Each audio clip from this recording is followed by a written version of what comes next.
first. Yes, you are the first. How are you doing? We are back. We are back. So, we are still doing the 1 billion row challenge and trying to get the time spent in our program as low as possible. Yesterday we left off, we improved our record map by introducing a hash function.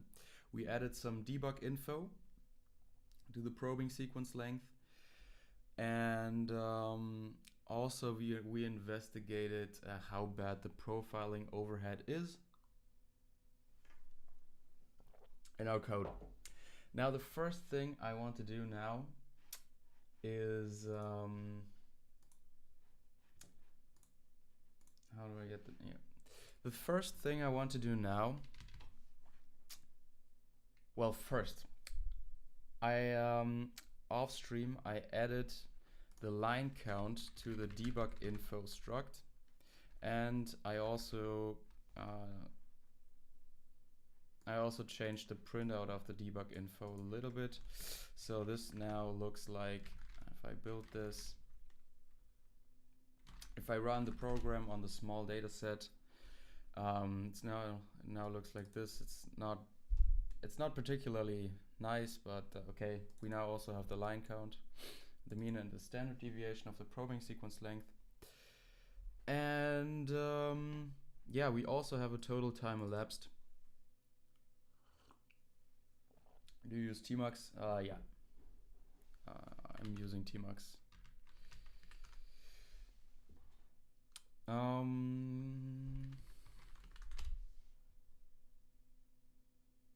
Yeah, so we spend now 1 second and 170 milliseconds parsing the 10 million lines in the small data set on a single thread. Exactly. So what are we going to do today? We could do several things. I mean, as we can see, parse temperature is now as expensive as insert record is. So we could also look into parse temperature today. Yeah, I think we will start with parse. I think we will start with something completely different, and that is introduce version control to our code base. So let's just use git. Let's initialize a repository. I think we should now have, yeah, we now have a git folder, and let's look at git status and maybe create a .git ignore. And in that git ignore, where is it? It's now gone. Great. It's not, it doesn't show up in the telescope thing. So if we do nvim.git ignore, we want to ignore out all text files and all CSV files. If we, yeah, also the VS Code folder should be in there. VS Code. And that's it, right? Maybe also the .o files. Git ignore the .o file and the 1brc executable. And then what's left is just that. We add all of them, commit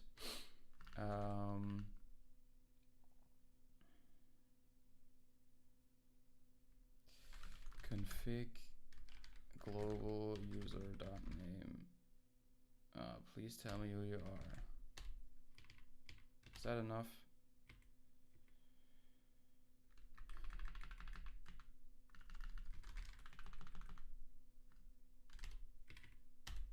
All right. A baseline solution. What is this? Git log. So it's git commit amend. Oh, amend. So what is this editor? Ja, ich spreche Deutsch.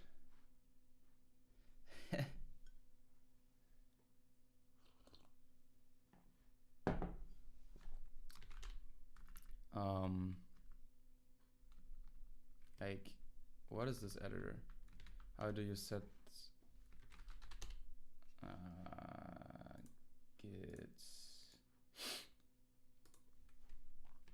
git default editor?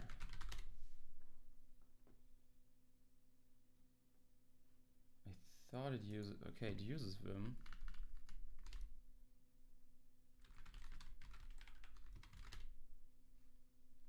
It uses Vim, but I can't really delete anything.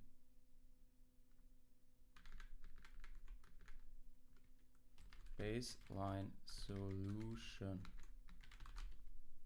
Okay, so let's also tag this with v10.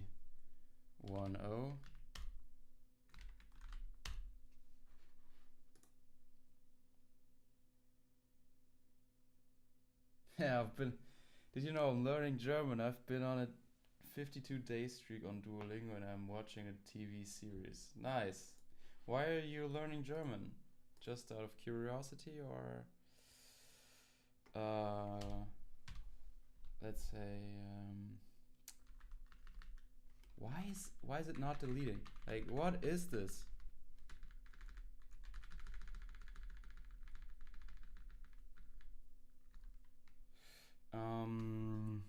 Initial baseline solution git tag. I like it, and besides I have family in Switzerland who speak it and I've always been interested in it. Nice.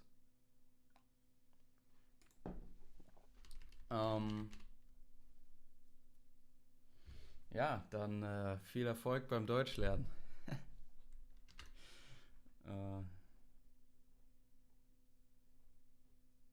Okay, so let's look at parse temperature.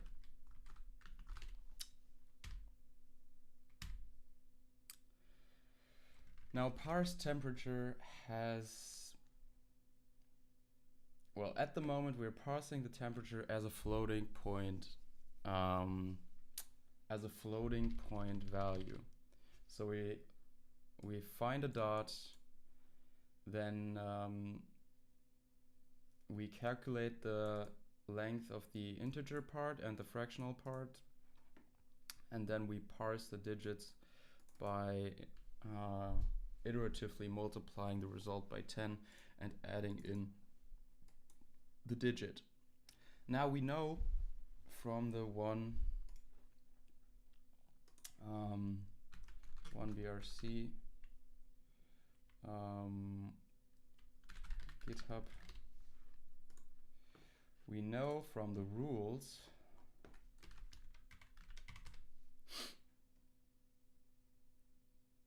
that they can only have one fractional digit, always with one fractional digit, and it's between -99 and 99. Now, knowing this, das Wort, das ich am häufigsten zu mir selbst gesagt habe, ist Kekse. Warum das denn? Kekse.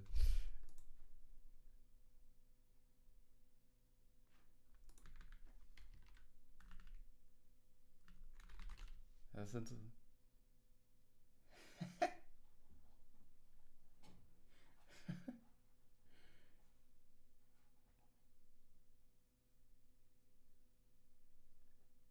Repeat 10,000?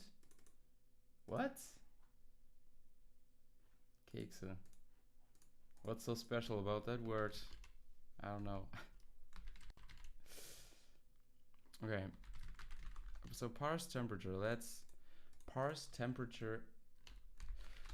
Okay, because it is laid out this way, we can put some assumption, this assumption into our code. Now, because it is this way, it allows us to parse temperature as an integer.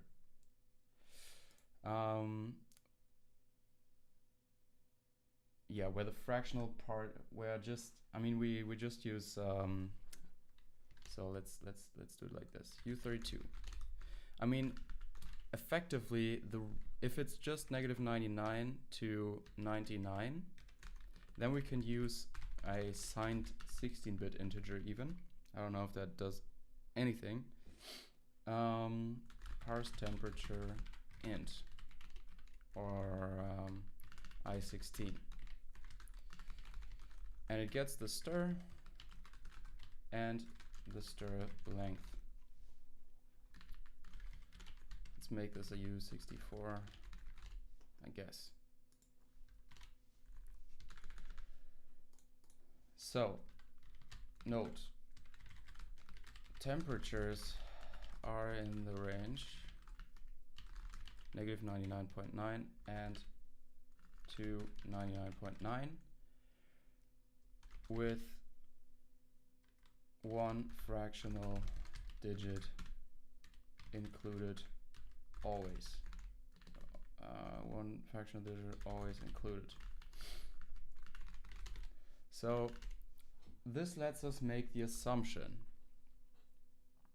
that we can parse temperatures as integers where the resulting integer is 10 times the floating point value. And hopefully using that assumption we can speed up the parsing code. Now first we have to look at the sign. And we can do that as we did before. If the first byte is a minus, I mean, is it guaranteed to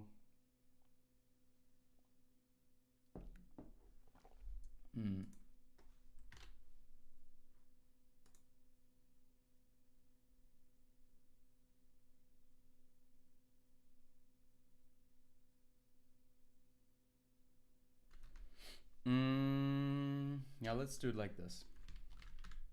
Okay, so we check on the minus sign, and if the sign is set, we want to say, okay, stir plus plus and stir length minus minus. Maybe, I don't know. Maybe we don't even need the stir length in here because it only,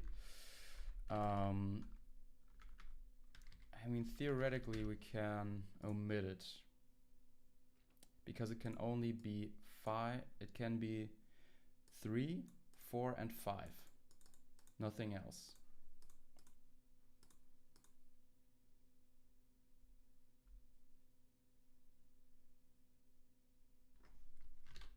Okay. So let's start. So the first digit is always, so the first one should always be, let's say, so stir at 0. This is safe to do, minus 0, the 0 character. Now we have to check whether there is a dot. So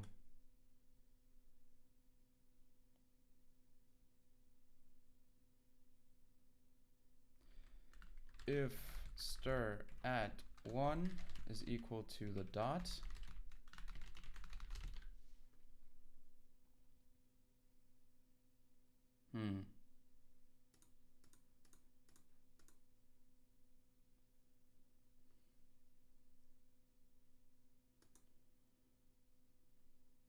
how do we do this? I think you can do better than this.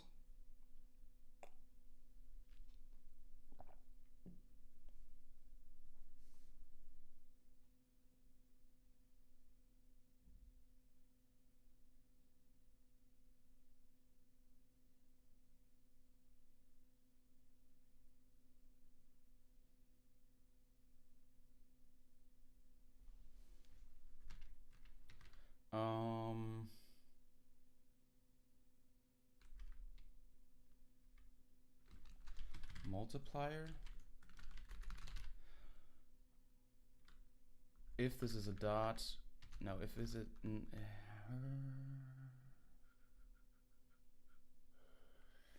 it's not a dot, we do result times equals 10 and result plus equals stir 1 minus 0.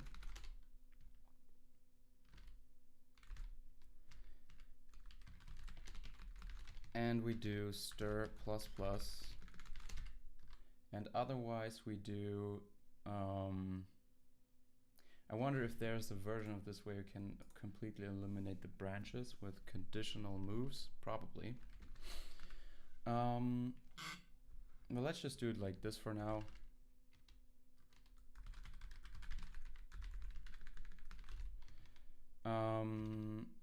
And result plus equals stir 2 minus 0. No.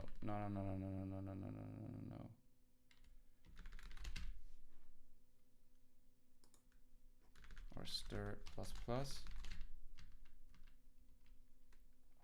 And result plus equals stir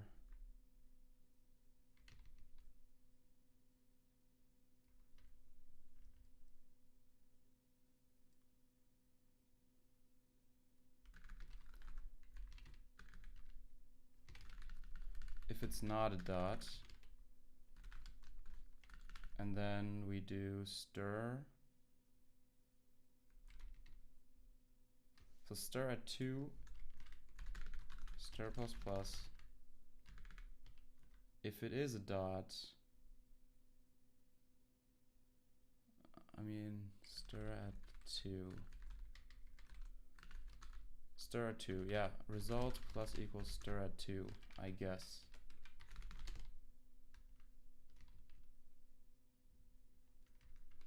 So result times equals 10 and result plus equals stir 2.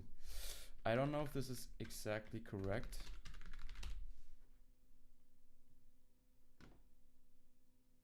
Let's see where we have parse temperature called. I16 temperature is equal to parse temperature I16 with temp stir. And let's just create temperature temp I16 temp F64, and let's go into the debugger. Let's create a debug build without optimizations.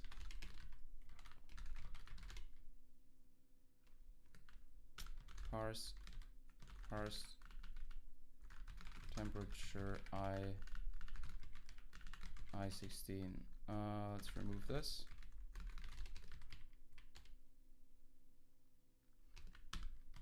Temperature temp I16. Let's use temp F64.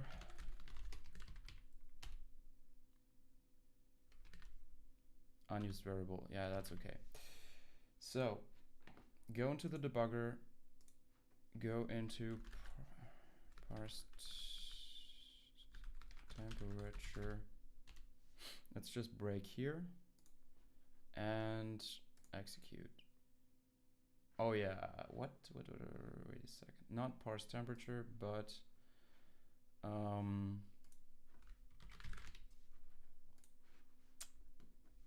parse temperature. Why is there still and minus minus? That's not correct. Parse temperature I16. Oh yeah, and we also have to set the sign.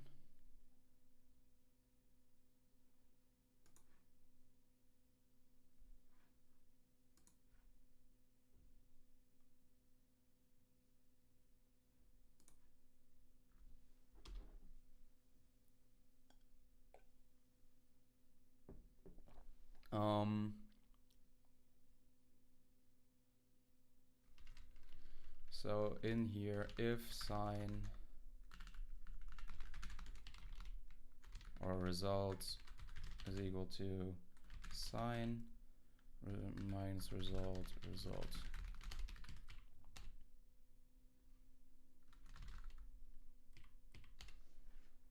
Okay. So parse temperature I16. Oh, I had this breakpoint here. Parse temperature I16. Now let's look at the stir. It's 28.7. So we should get a 287 out of here. So sign is not set. Stir at 0. So result is equal to 2. If this is a dot, not a dot, we multiply by 10. We add the 8 onto it, and we increment the stir. Now we multiply by 10, and we add this, and we get 287. Okay, seems correct. Now let's do a second one. We should get 292.01. Let's see if we can get a 1 here.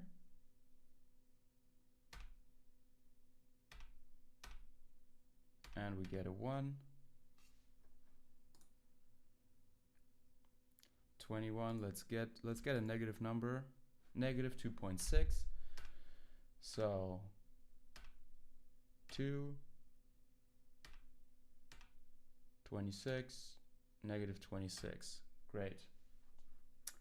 Maybe also get a negative value that has 5 digits. A sterling of 5.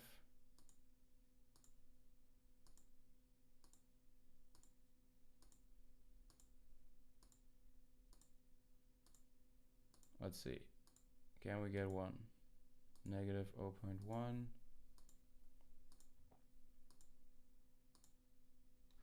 I mean, what we can do is parse temperature I16, and we assert that temp F64 minus temp I16 F apps F64 over 10 is less than 1e negative 5. I don't know.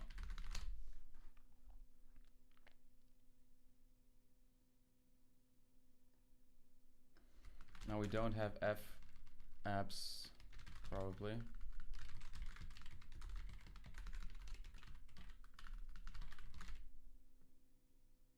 Okay. Let's see. Now we don't hit that assertion, which tells me that we're probably doing this correctly. Now, can this be more efficient? Probably.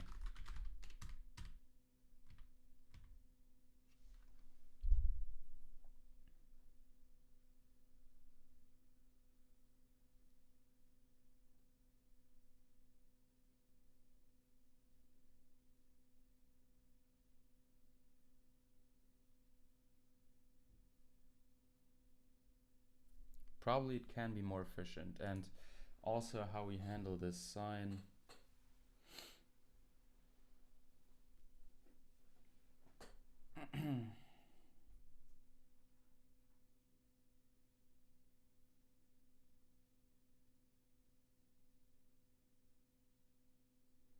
mean, we would have to look at the assembly for this. Yeah, so let's just see. Let's add parse begin profile parse temperature I16 and profile.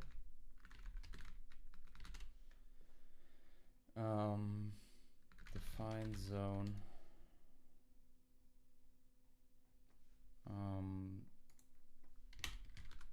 Parse temperature I16 and profiler init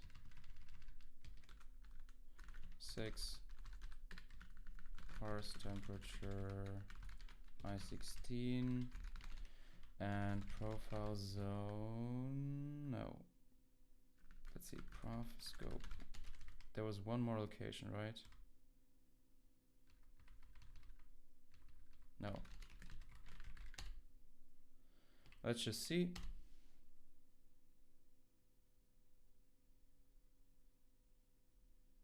So parse temperature I16 is a lot faster than parse temperature. Okay. So let's try to replace parse temperature with parse temperature I16. We can just delete this line. Let's also delete this. And temp I16. Now insert record. Now we have to change our data structure a little bit. So I16. Now I don't know. Now I16. The problem is we can probably not get away with having an I16 as the mean if we do this accumulation.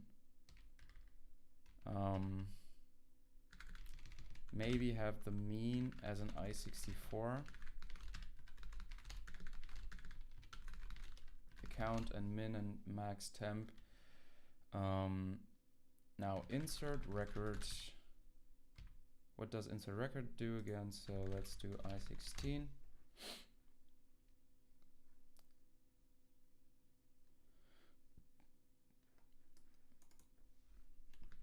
That may already be it.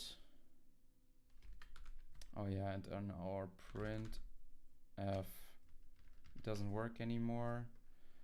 So let's say f64 min temp, f64 record min temp, max temp, and mean temp. Yeah.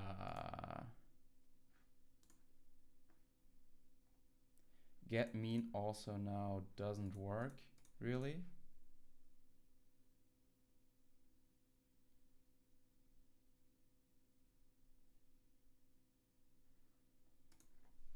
Let's say we comment this out. What is this?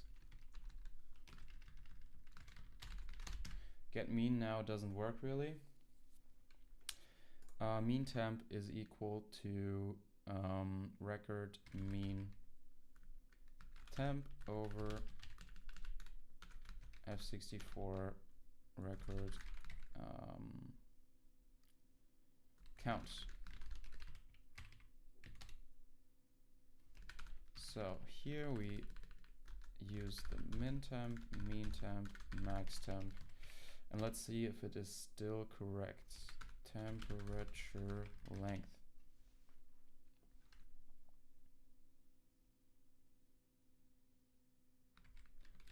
We don't need it.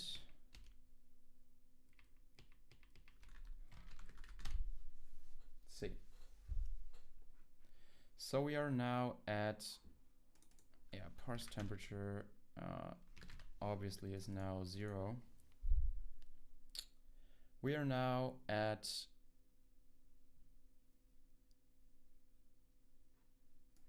a 5% of execution time spent in parse temperature. So parse, no, let's go into O3. I should probably add some kind of compilation flag here. Okay, with O3 it's a little bit more equal, but yeah, 9% in parse temperature I16 and 30.37% in insert record. Now let's take this function parse temperature I16 and just yank it and put it into God bold.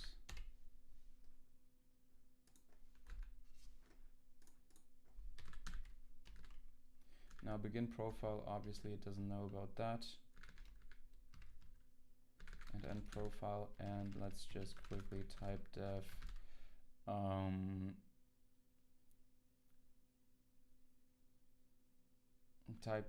u8 tu8 type def int 16 ti16 and type def uint32 tu32 and pound include standard int.h. Let's use clang with O3.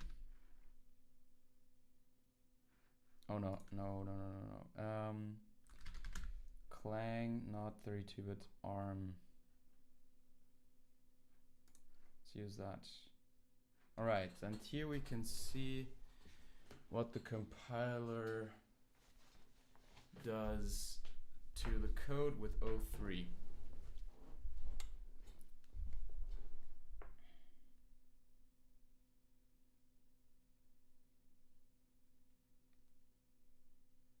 So this is our parse temperature I16. Set E.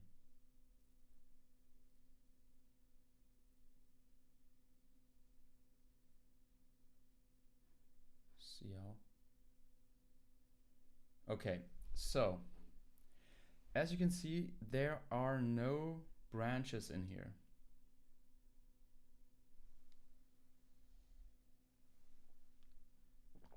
There are no branches. So mobzx eax RDI. This is the first byte. And let's use can you somehow no, okay. Then we do an XOR ECX, which zeroes out the register, and a compare of AL with 45. I don't know if that's hex. Let's see. So Python, we can do char of 0x45. That's an E. Yeah. So 45 is the minus. A comparison with minus. And then we do a set E, which sets the destination operand to 0 or 1, depending on the settings of the status flag in the E flags register. So set E CL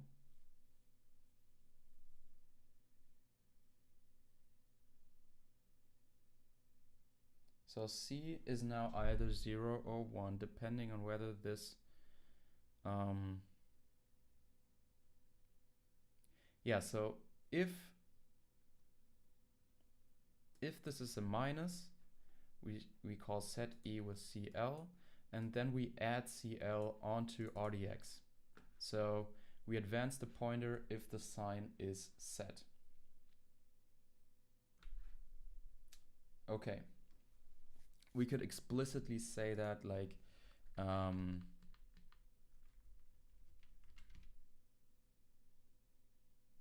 stir is equal to I don't know. All right, so it then adds it if the sign is set.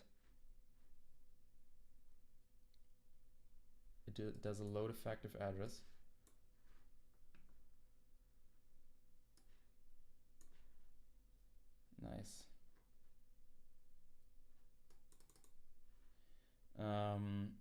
mobzx copies the contents of the source operand to the destination operand, and 0 extends the value. So ESI RDI plus RCX. Now what's an RDI? RDI is the original string, right? So we also add 1 or 0 to RDI and move it into ESI. Okay, then we do an LEA RSI minus 48, RSI minus 48. Okay, 48, as you can see, is 0.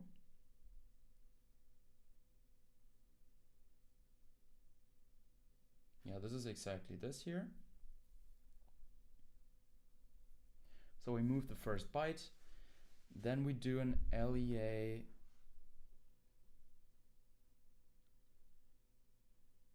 RDI. So RDI had,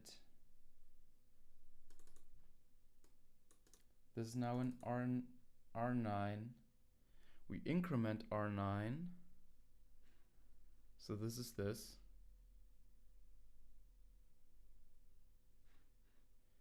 mobzx. So ECX RDI plus RCX plus 1. I don't really know why it doesn't use R9 for this. Maybe this is not allowed. I don't know. We add ESI. Add ESI, ESI. What does this do?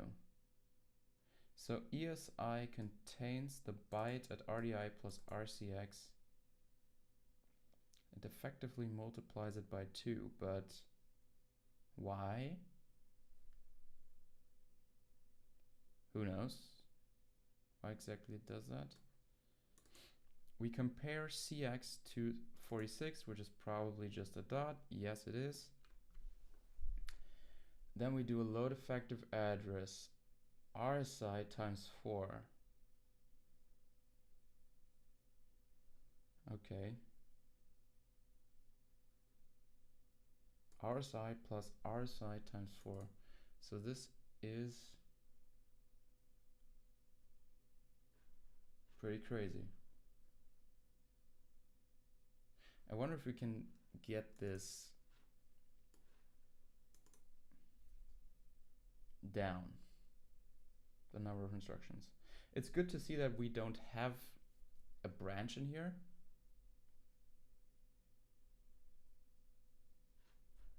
So let's maybe say, did we have the debug?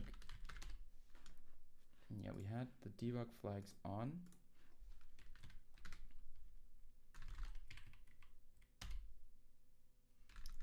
What am I doing?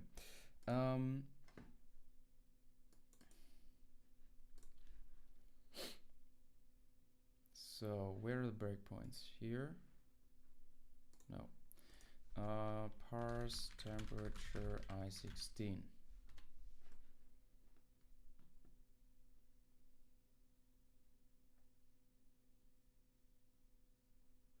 Let's make a breakpoint here. Let's run it.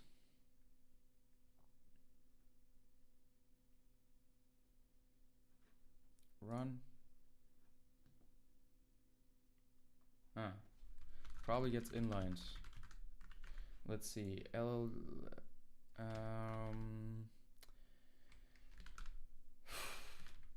LLDB 1BRC break parse temperature I16. Run.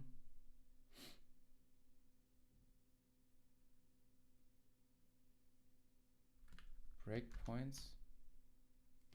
List.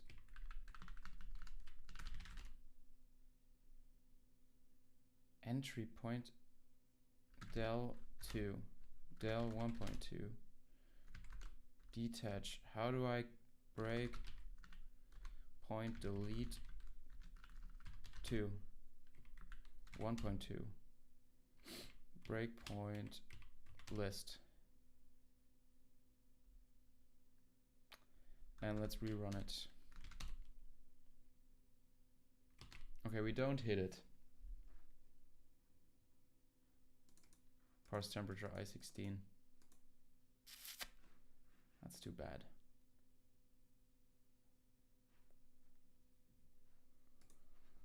No inline clang.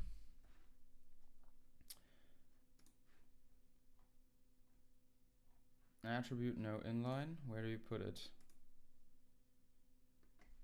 No inline.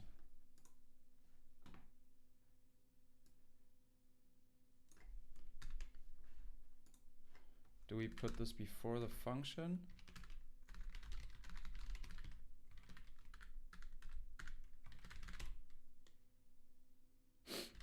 One BRC break parse temperature I16 run. Yeah, so now we hit it. Disassemble. Okay, so no, let's not do it this way. Let's go here, run,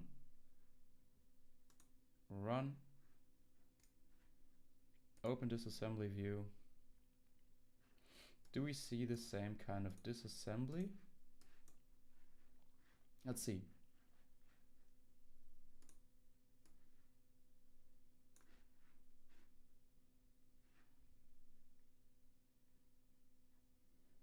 Okay, so this we can ignore. This is the RTSC code, which got inlined.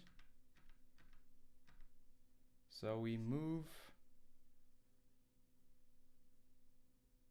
blah blah blah. Here we see the moveZX. Yeah, it's exactly the same. It's exactly the same code. Set E, but it uses DL. Okay, uses a different register, but it's exactly the same code. Comp LEA CMove E, which is a conditional move. Paste.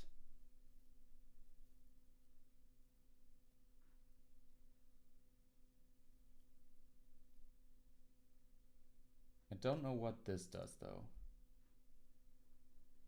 RCX plus RSI minus 528. This would be interesting to see. Like, can we look at the registers? CPU. You can't, unfortunately you can't see the memory.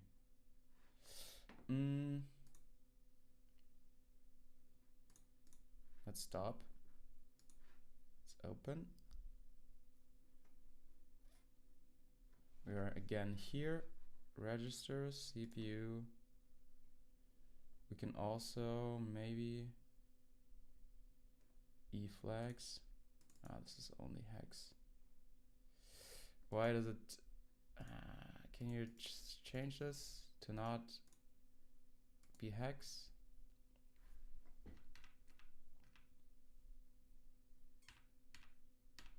Okay. This is the RTSC at the very beginning. Call, what? Call clock get time.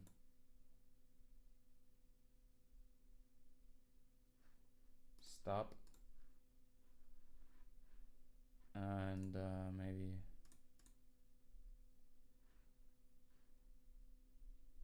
we were in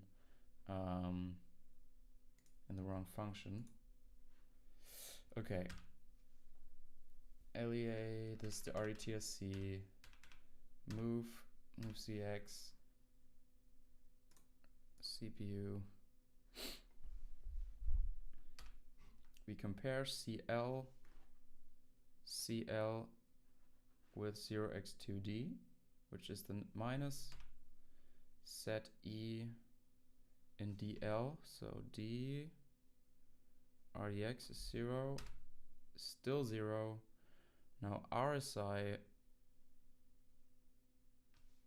this RSI, RDI plus RDX times 1. Okay. Whatever.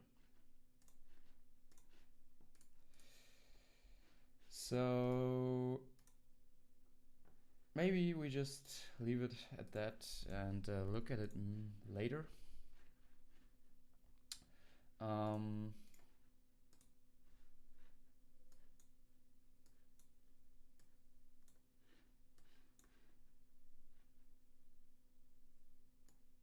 We can probably do other stuff to this code that maybe helps the compiler a little bit out. I don't know. Also, what's kind of interesting is that we see that these multiplies by 10, they are just not present. Like there's no mul instruction here.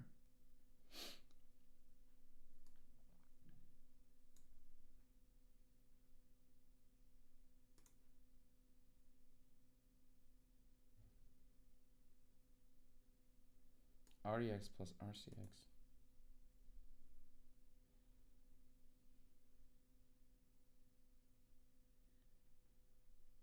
That's very interesting. We probably compute the result twice here.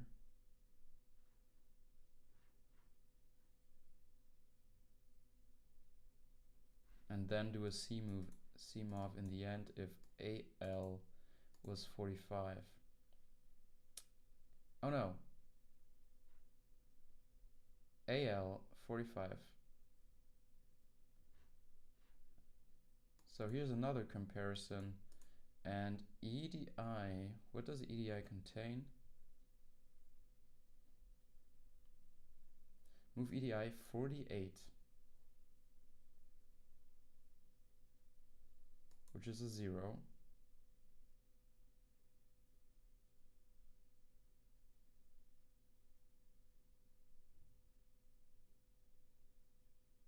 Sub EDI EDX, sub EDI ECX.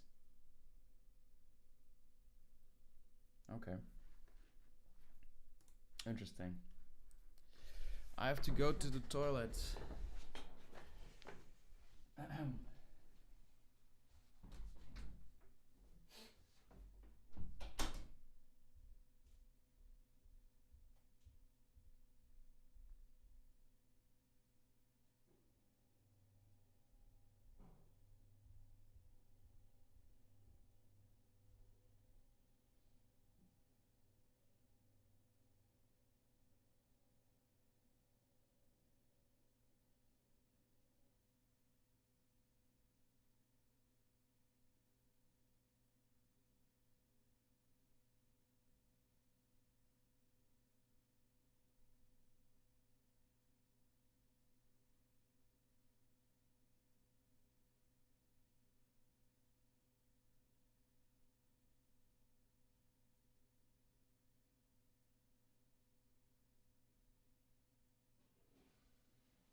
So the next thing we probably should do is look at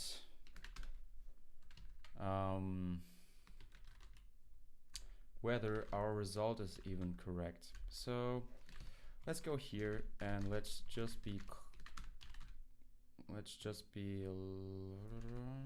sure that everything's up to date. And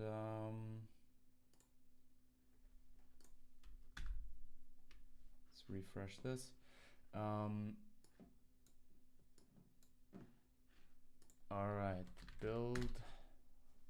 And if we rm result.csv, let's run it. All right.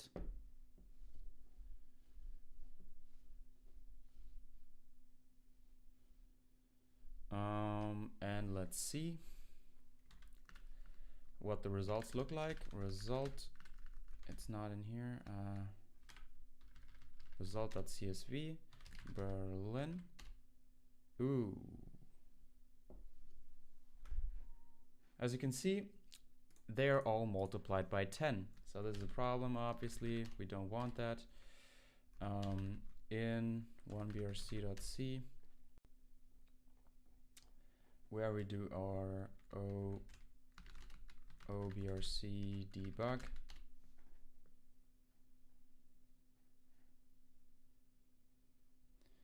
And no, F64 mean temp. Here we have to multiply it by 10.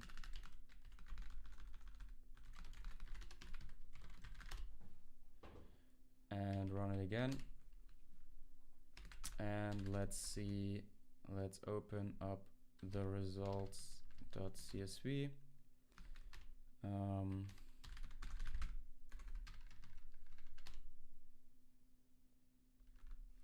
Still, oh yeah, we also have to divide the other values by 10. Or, I mean, we could also say 0.1 times 0.1 times, I don't know.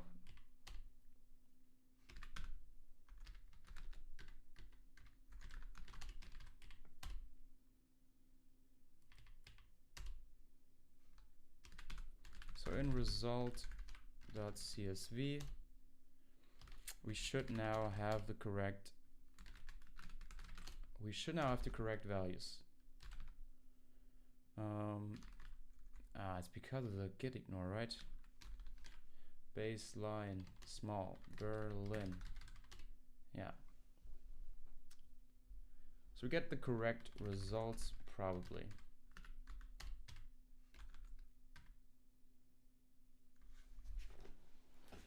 Right. So now we're parsing our temperatures as integers. I don't know if this is the most efficient way, but it is a lot faster than doing it the other way.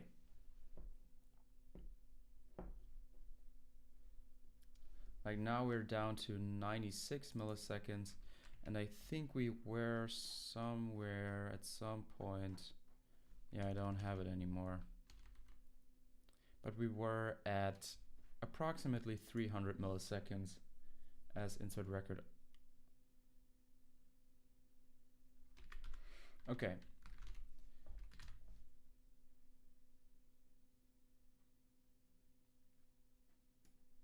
So now again, insert record is our main bottleneck.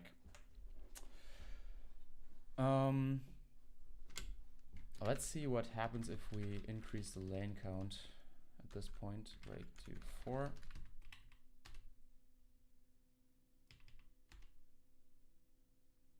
Okay, we're seeing some speed ups.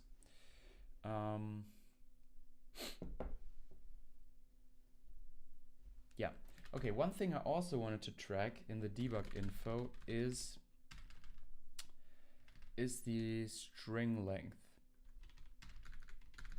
or the city name length. So city name length, or name length mean, and name length standard. Or M2. Let's say M2. Now in insert record, we may also want to record this. Let's make a function, void well forward update. It takes in f64 star mean, it takes in f64 star m2, and it also takes the new observation f64 new observation or observation, and also the count, right? u64 star count. u64 star count. And inside the well forward update, we do exactly this.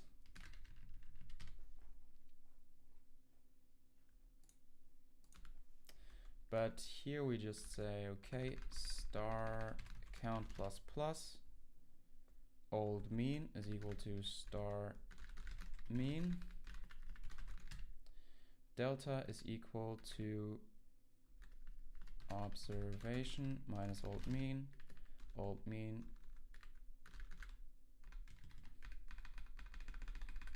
star count.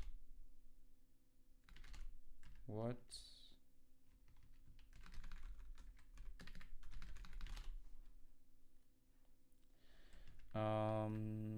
This is the observation. And then we do star mean is equal to new mean star m2 is plus equals m2 m2 delta, and we delete those two, and we do a well forward update here. Well forward update with the debug info.pbsl mean, debug info.pbsl m2, debug info.pbsl hit count, and the new observation with which is f64 pbsl. Then we can delete this, and we can also do an update with debug info dot name length mean, name length m2, name length count, and here we just put in the city length. Okay. And debug info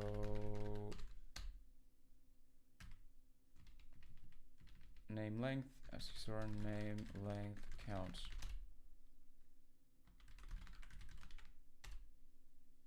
Yeah. And in our OB/C debug,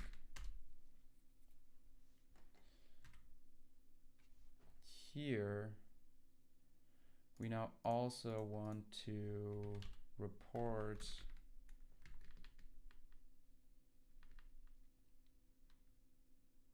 we should do this differently. Like, let's do it like this. Debug info, new line,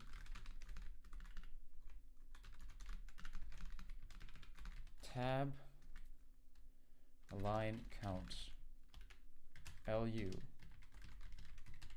debug info dot line count, and pbsl mean standard deviation dot 5f dot 5f pbsl mean pbsl mean pbsl std, and then name length mean is equal to debug info.name length mean, and f64 name length std is equal to square root of debug or name length var debug info.pbs name length m2 over f64 debug info.name length count square root debug name length var name length mean name length standard deviation. See if it builds.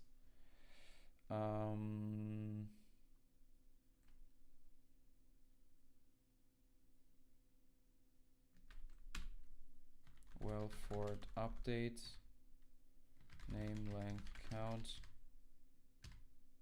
it's a U64.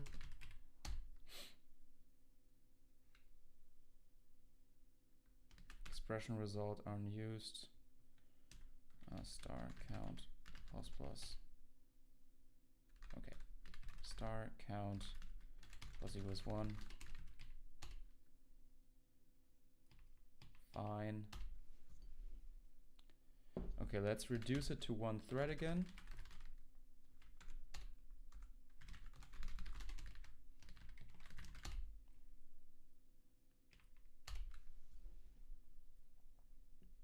Okay. And debug info. Let's also add a new printf.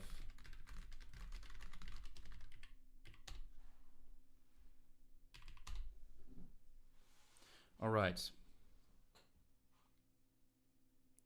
So line count 10 million. As you can see, we have a mean length of 7.95. So most of them are probably around 8. With a standard deviation of 2.86. Let's put a tab here. Maybe that looks nicer.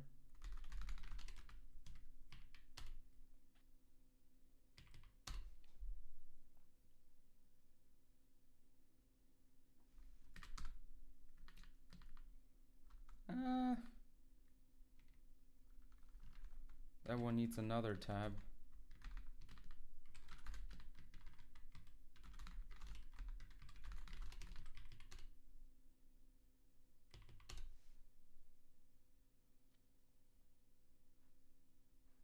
All right.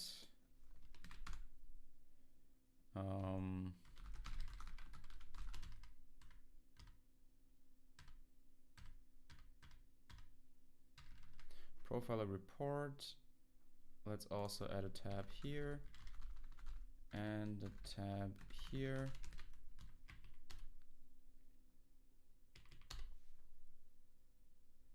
That looks not nice.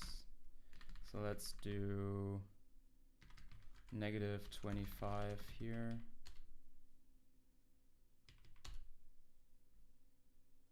And now you can see this is somewhat okay formatted.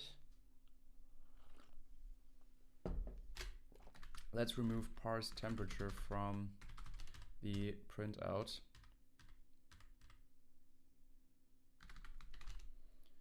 Let's use I16 here, do this, reduce it to 6 again.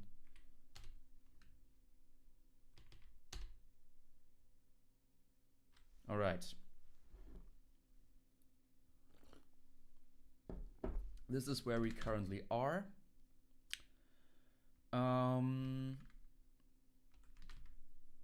Let's use the large file.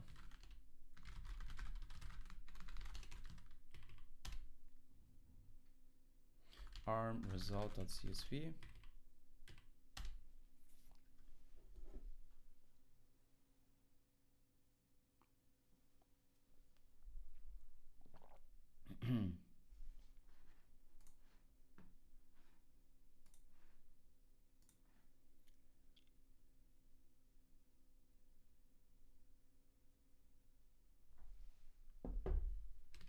Okay, we still, I mean, we have profiling enabled. Should probably disable it, right? Because it slows down our program that much. So let's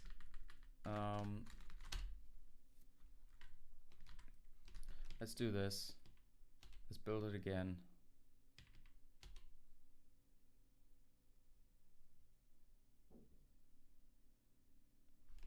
And also maybe we don't want to collect the debug information.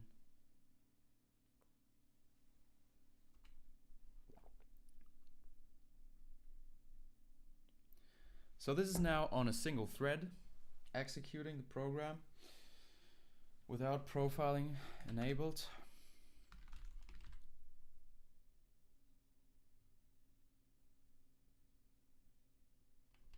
Let's see how long it takes.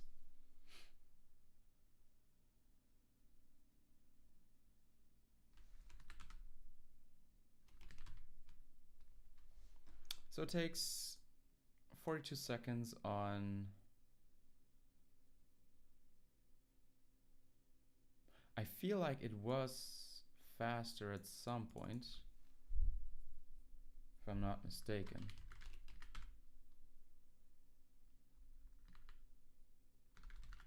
But I don't remember actually.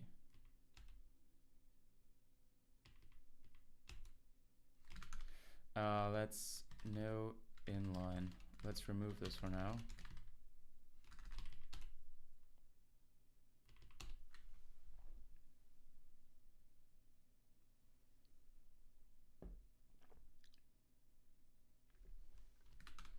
Lane count.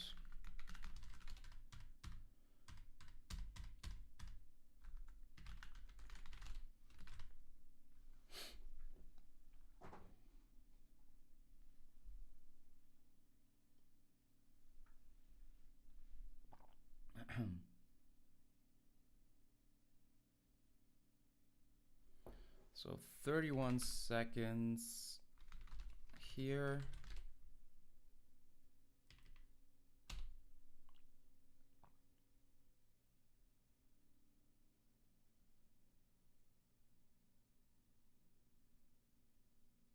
If we go wide, we can get it down to 7 seconds or 8 seconds.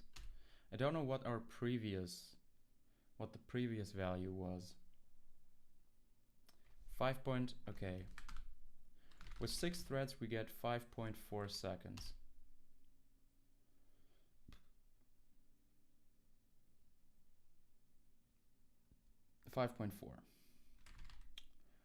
Okay. So if we say git status, git add dot git commit, parse temperatures as I16s. And now we git checkout v 1.0. And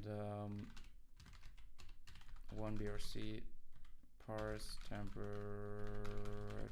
should now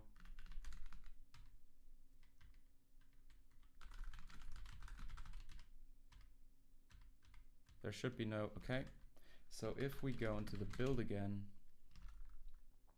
we disable all of this, and 1brc lane count, we set it to 6 with all optimizations on.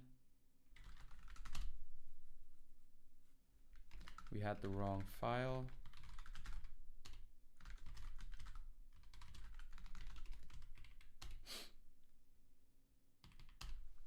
So by just changing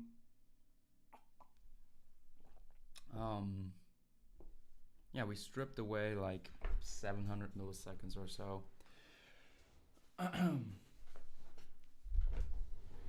Which is already quite nice.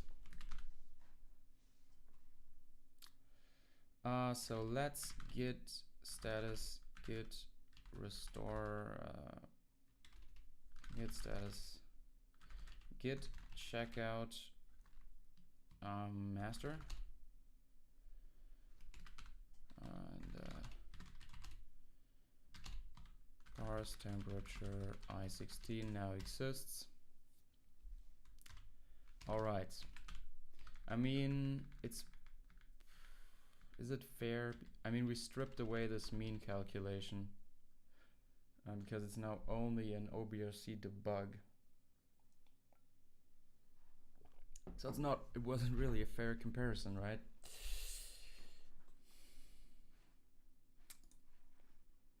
Whatever.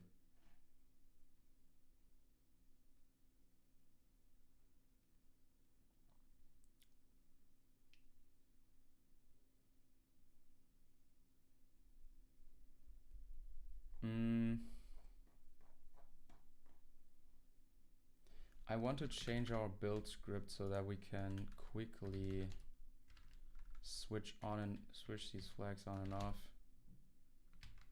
I mean, we could do something like this. Here, remove this stuff without debug symbols. Yeah.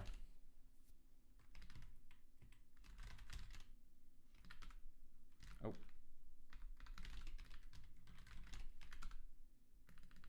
Okay, and a complete debug build.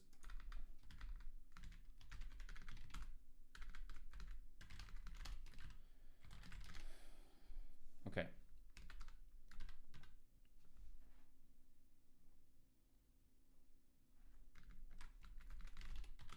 Parse temperature I16.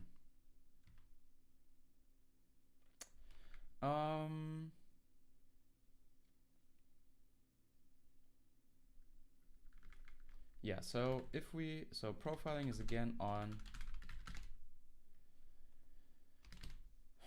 So we get the print. Yeah, we should go to the smaller file again because it will take a while. Lane count is equal to 6. We want to reduce that again as well.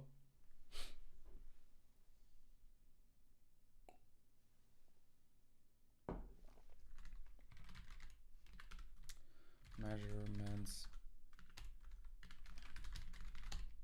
So let's just, okay, so if def OBRC small, we say pound define file name measurements small dot text, else pound define file name as measurements text.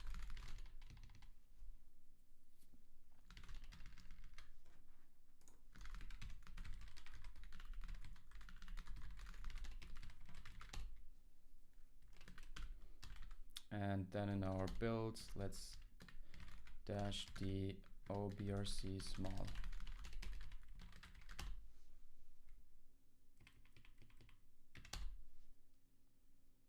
All right.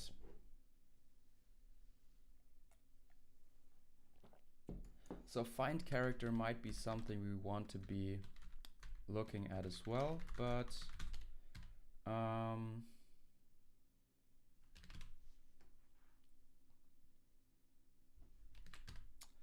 let's look at insert record again.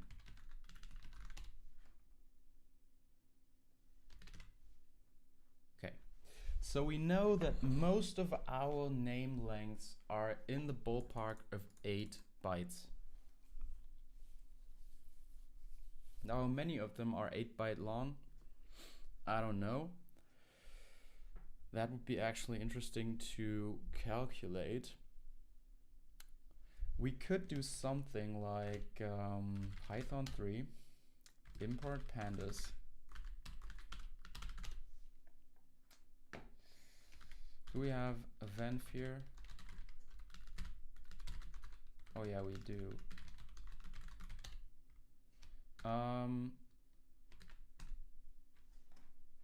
Let's go and create a city analysis.ipy notebook. And let's create some code. let's say import pandas as PD, and let's see if this even runs. Python environments create, no, existing. How does this work again? Python interpreter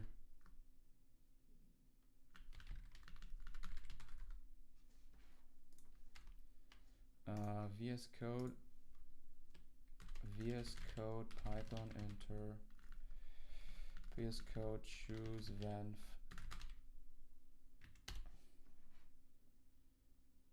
Control Shift P Python select interpreter enter interpreter path /home Louis venv. Does it work? Python environments, yes.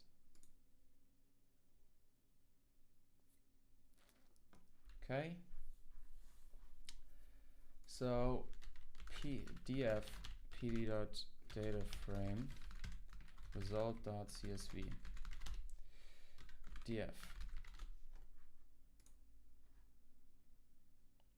data frame constructor not properly called from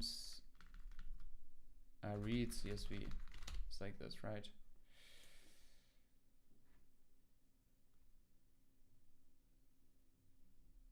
Expected 5 fields in line 144 saw 6.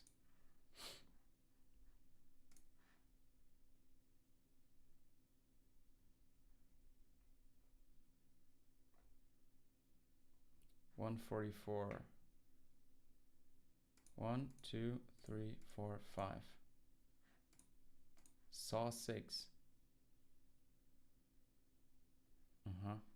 144. Are you kidding me? 144. Washington, comma, DC. You know what?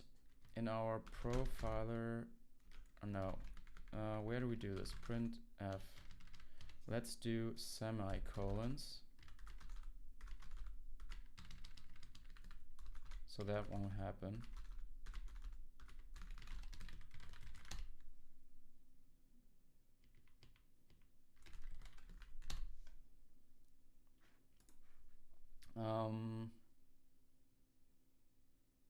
Yeah, now it's semicolons.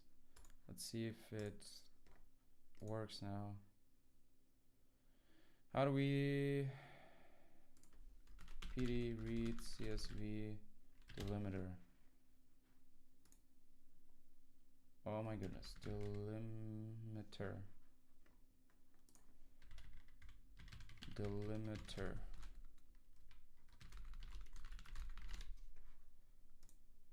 All right, there we go.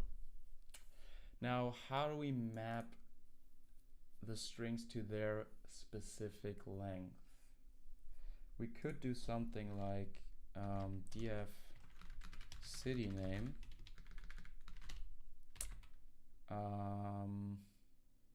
to list city names, then city name lengths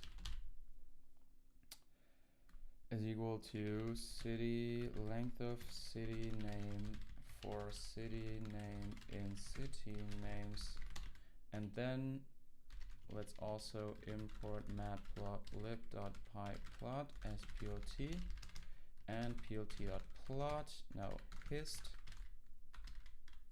city name lengths. Does that work? There we go. Let's do bins 30. All right. How you do xticks? Xticks Python matplotlib. How do you do this again?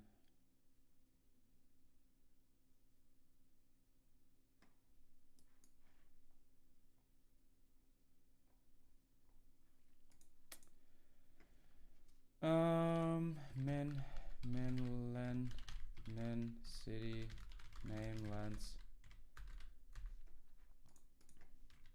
Oh my god, please. Max length, max city name length. And then takes np.arange min len max len. How do you np arange?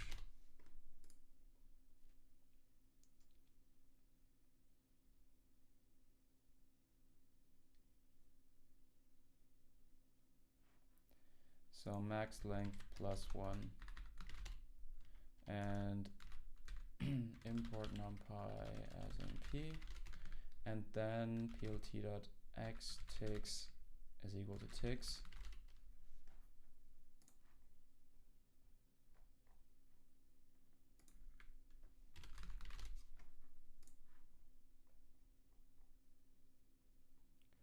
All right. As you can see, oh, the most of them have. So how do you read this? Let's start at 0.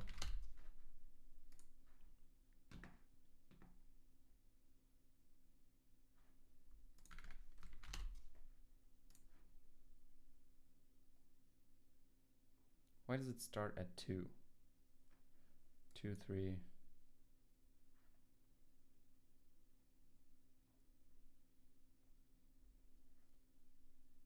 Is this now 5 or 6?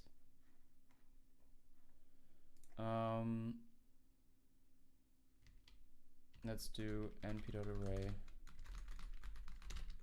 and max. Let's also just get the mean city name length dot mean city name length dot std and see if that matches what we expected.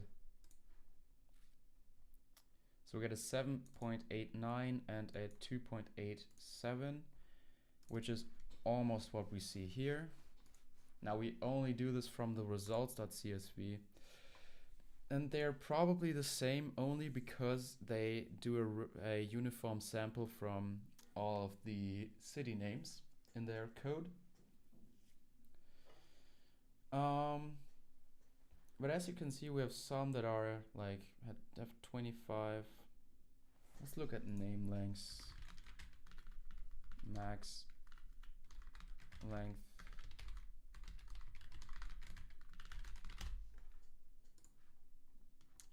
So that's a 26. So the last one is a 26. So this reads as 6. This reads as 8. So the most are 6 bytes long. Most of them, like 85 or so, or whatever that is, or maybe even 90.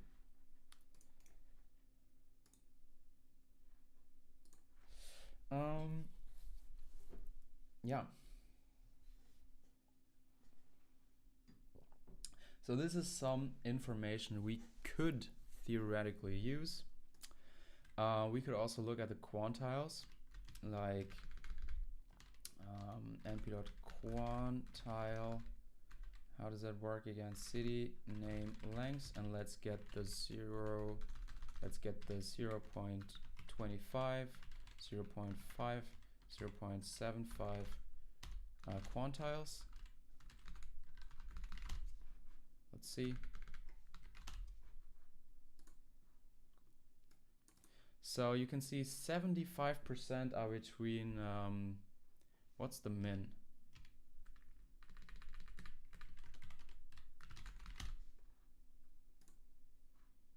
So the min is 3.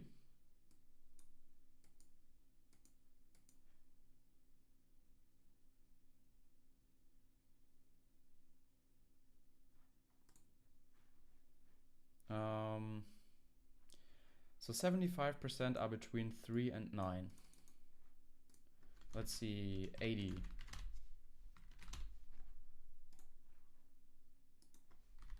90%. 90% are between 3 and 11. So up to this point here. Now we could use this information to speed up the parsing, speed up the hash function. At the moment, we're not really, we're not using our own hash function. We're using the xxh32 function, which we probably want to move away from. Now, is this the biggest problem in insert record, the hash function? As we can see, it doesn't produce a lot of collisions.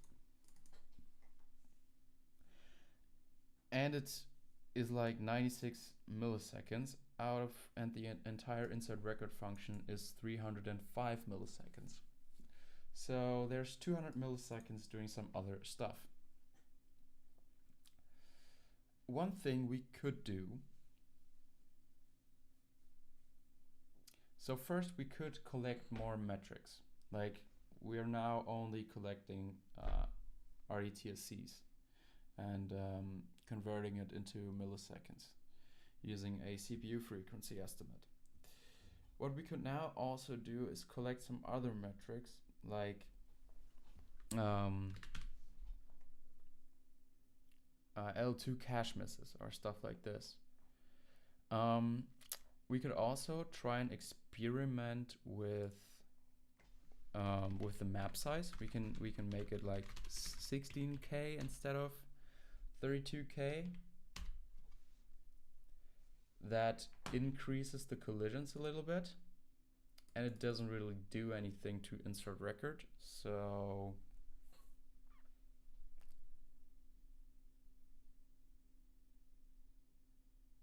I mean, what has become faster? I don't know really. So it's probably a little bit faster because we zero out the memory, like arena push 0, push array 0 we call here, and now if we do it like on half of the elements, we don't have to set as much memory to 0. So yeah. Let's leave the map size at 32 times 1024 for now.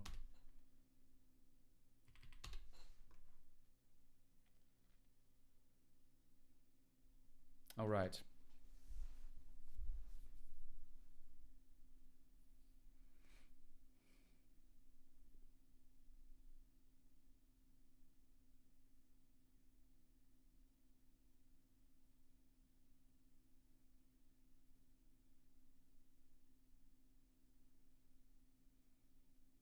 So one thing in the hash function we could do is implement a fast path.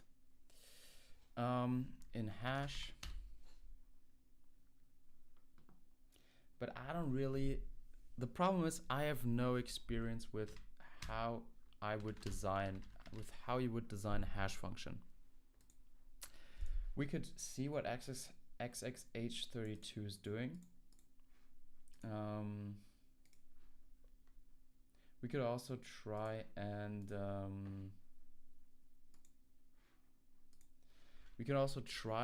look at common hash functions for small strings. But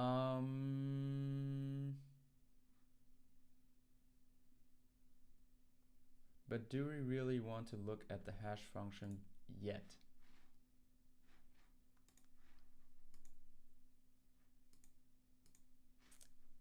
We could also look at find character, right? So find character also seems to be a problem. Here, find character, we spend 20% of our execution time. I want to see what find character actually compiles into. Find character.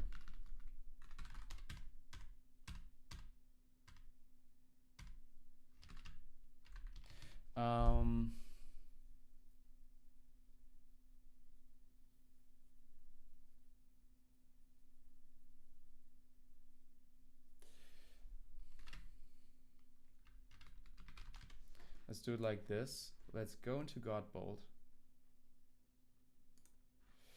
Godbold. Let's delete all of the stuff we had here. Let's paste, well, not delete all of it. And delete this, delete this.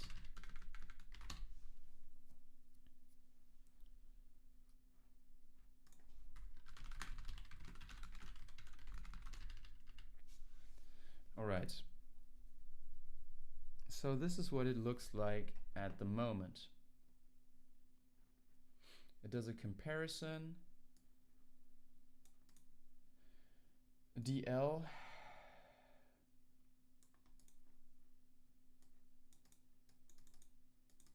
So it tests whether RSI is 0.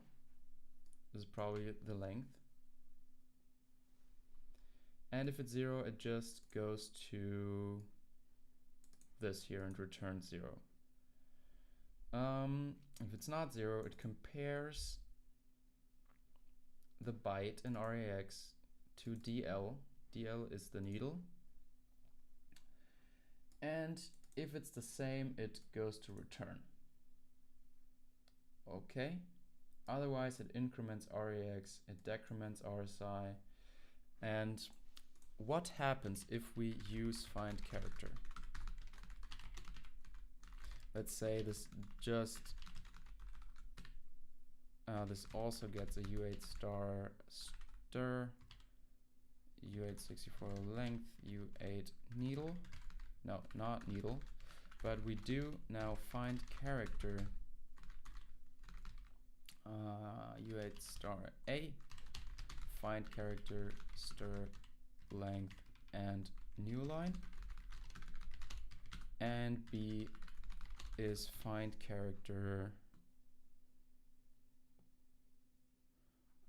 not with a new line but with a dot,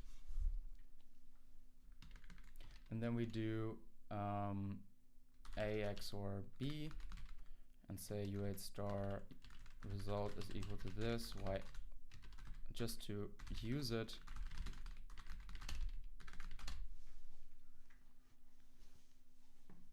Compilation failed. Okay, let's see. Invalid operands to binary. Let's say this is a U64, U64, and then we cast this entire thing back to a pointer, U8 star. There's no real reason why we would do that, but okay, now it compiles. Now use find character, inlines find character, and it does the comparison directly. Now what if we hammer in MAVX2 as well? Does it use wide comparisons? Now it seems like it doesn't use wide comparisons here. As you can see, this is still a standard compare, jump equal, increment, compare, jump not equal, jump.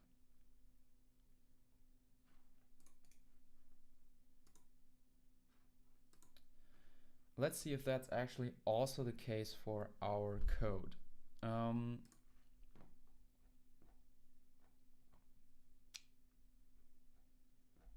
Okay, find character. We knew, so we have to sort of inline it.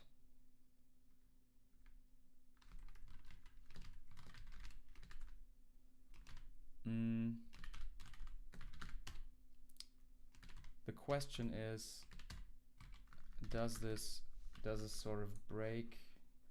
Does it optimize this function completely out and we don't know where it ends up? Let's see. So let's go here. Let's go into the debugger. Let's remove this breakpoint. Okay, now we are here. Let's go into the disassembly view. And this seems to be find character. Now we compare R8 to FFFFF.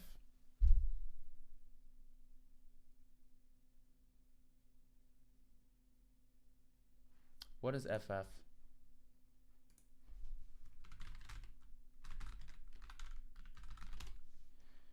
Nope. Okay, I don't know why we do that. Jump equal entry point.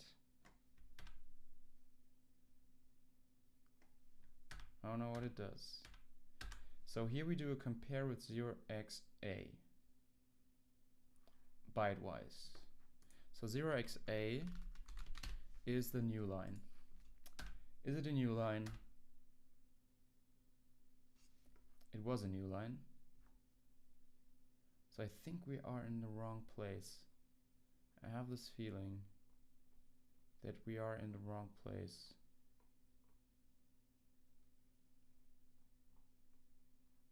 Like, what is this? No, this is clock get time. I feel like we're not in the right place because there's no loop.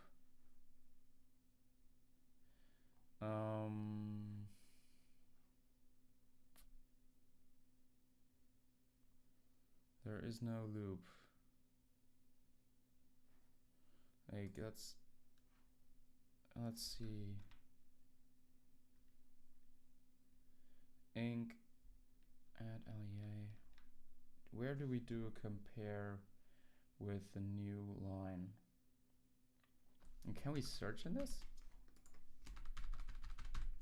Is it searchable? No. 0x20, 0x20. No, this is an RETC. Jump above, compare, shift.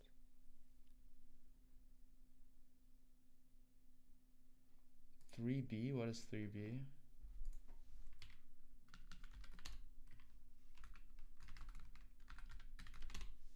That's a semicolon. So here we are in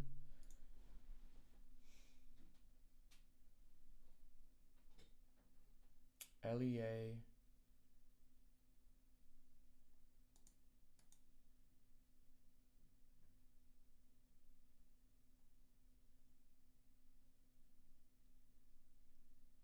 What does it do is compare. Call F right. Compare. Yeah, with O3, I don't really know where find character is.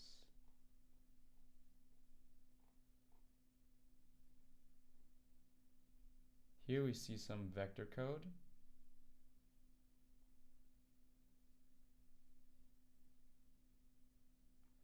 Convert SI, SD, sub SD, compare equal D. So here's some vector code. I don't know what this vector code does.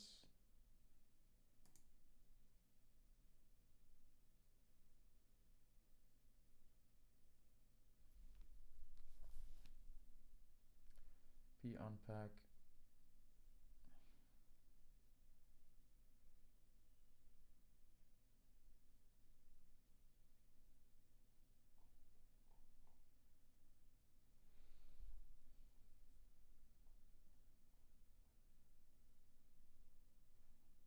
Again, some vector code, I don't know.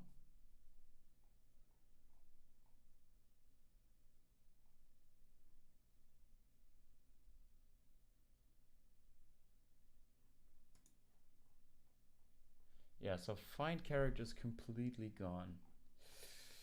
Completely gone.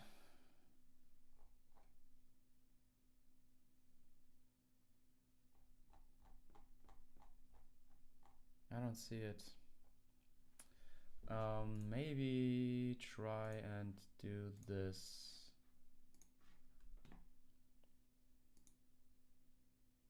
Maybe we then end on the correct line.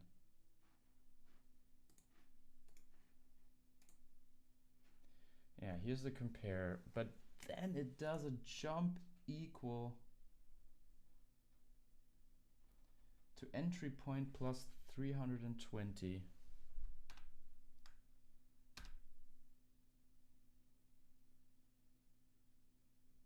Mov RVP plus 0x0. Like, is the first byte immediately a new line? Deck jump NE. Okay, this is the find character loop. This is it. Here you can see it. We compare with 0xa. We jump if it is equal here. We increment RVP, which is the pointer. We decrement R8, which is the length. If it's not equal, we go back to this address 60CO, 60CO,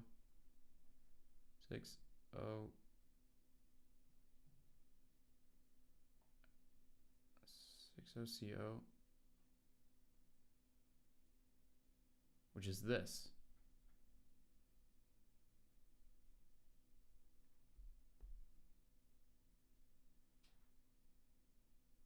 What? To 6. I was wrong. To 60BO, which is the compare again. And then we go until we find it. This is not vectorized. One thing we could do is just vectorize this loop.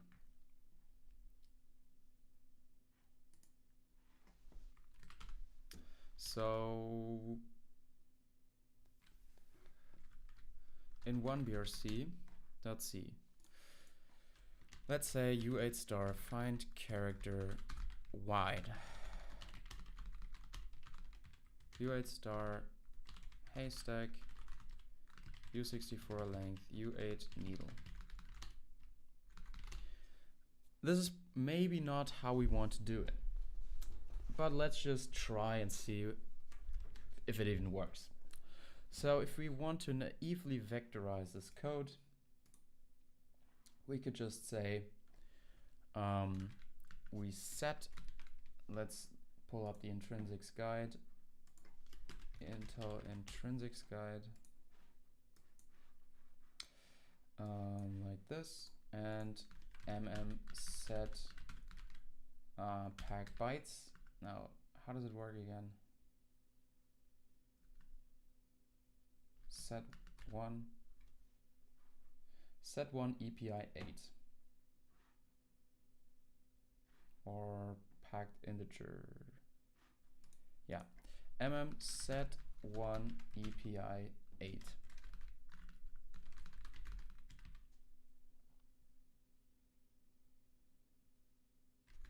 Now, what's the difference between EPI and PI? That's the extended version, right? EPI 8 operates on, oh no, we want AVX2. AVX2 set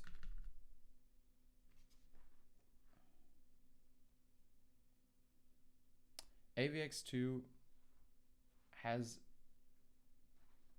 set one AVX2 intrinsic set one. Oh, it's MM256 set 1 EPI 8. So MM256 set 1 EPI 8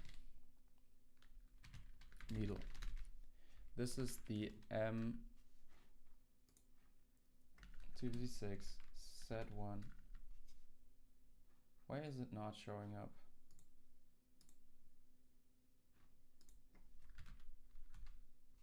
here, set1 EPI8 M256I. I stands for integer. So this is needle reg. Now, let's say, so that's 256 bits is 32 bytes.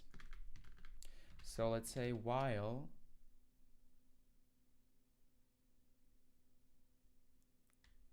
length is less than, yeah, this is the thing. Like, there's probably not enough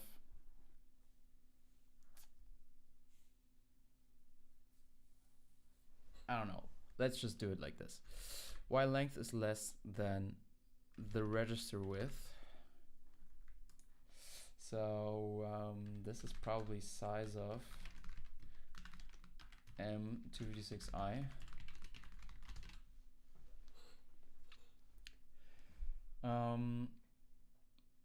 We want to do a compare.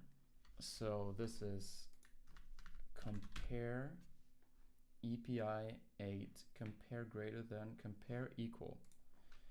MM256, compare equal EPI8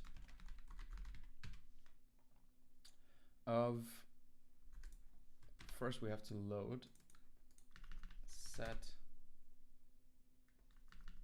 how do you do this again? Load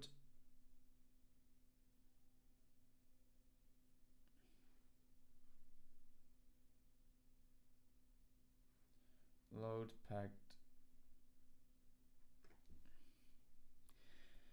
LDDQU.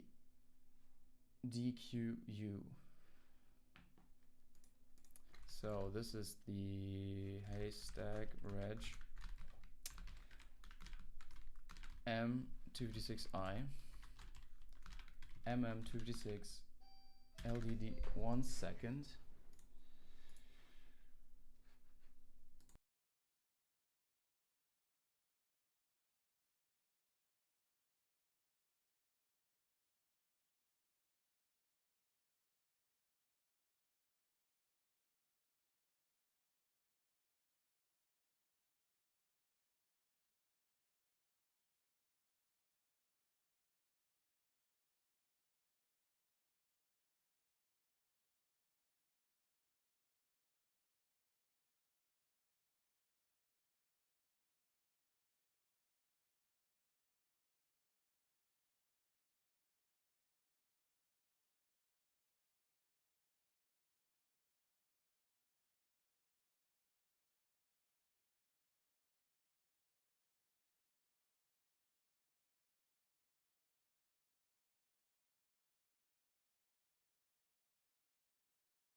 I am. No! I was muted. Shit. That's bad. Okay, so we have implemented find character wide, which effectively just tries to widen the otherwise scalar loop we had with find character. We have verified that the compiler outputs something different with the AVX2 instructions here. And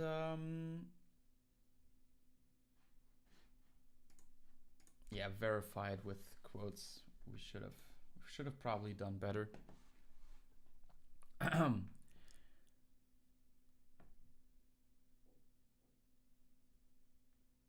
Yeah, but what we are effectively doing is the following. We are throwing, like we're doing 32 comparisons at a time.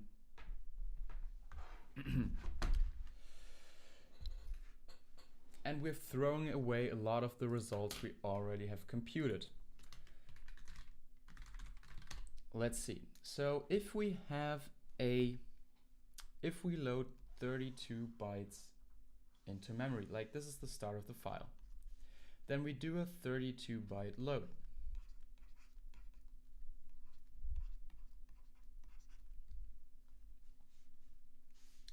Into some register, YMM0 for example. Now YMM0 contains the first 32 bytes. Now let's say we have the first new line, so we do a scan for the new line first. We have the new line at byte location 16. What we get is we do the comparison with new line times 32, and we get a 1 1 1 1 1, 8 ones here, 1 2 3 4 5 6 7 8, and otherwise all zeros here, right? Then we do a move mask, so we get 0 0 0, here a 1, and then 0 0 0. Then we do the TZ count, which tells us this is at byte location. So TZ count will give us 16. And then we return the pointer to that byte. Now, the next time we call new line is starting at this position, and then it will load another 16 byte from here. Now for all of these bytes here, we already did the comparison, but because we call the function again, we throw away all of the results and do the 32 byte comparison again. Now this, I don't know if, yeah, this probably creates some problems. And maybe we can do a little bit better. Now, let's go into the usage of find character in our hot loop. Like the first find characters, they're probably not that much of a problem, but these ones here probably are. Yeah.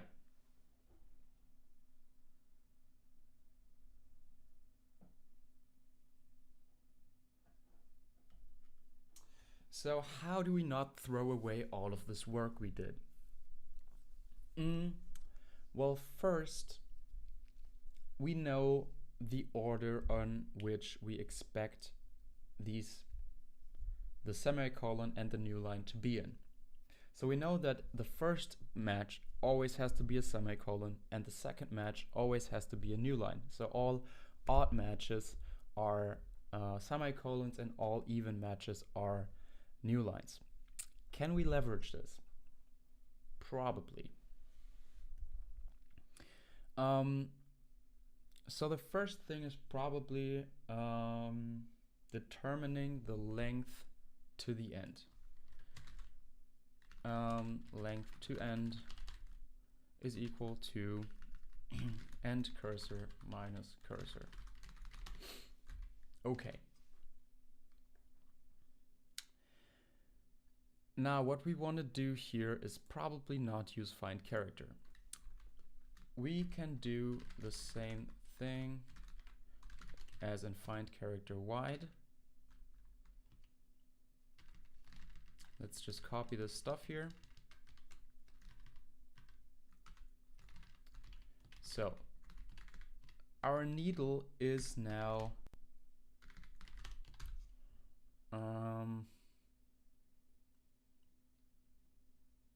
you know what? Let's first wide. Let's add it back in again, wide, and run it again.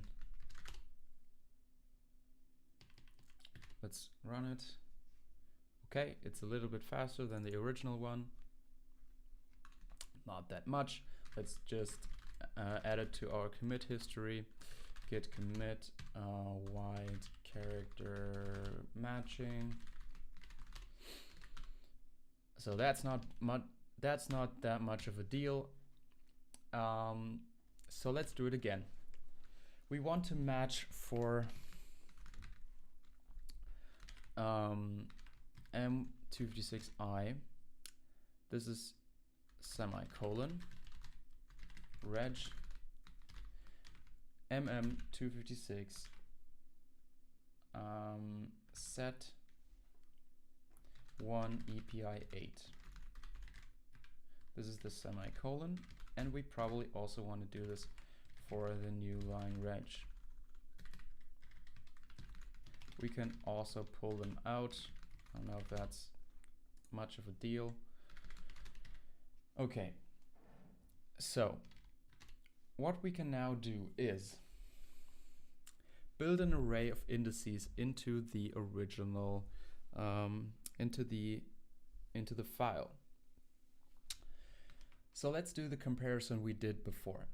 First, we load in from memory, which is load u si. Now load si mm256 load si2 signed integer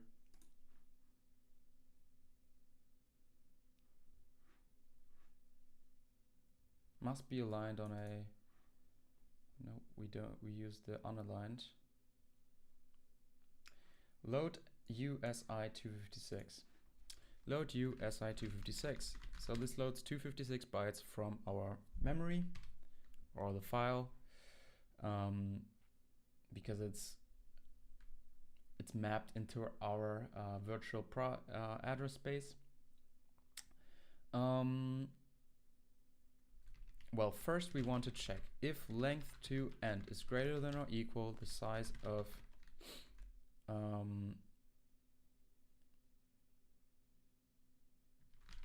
register M256I.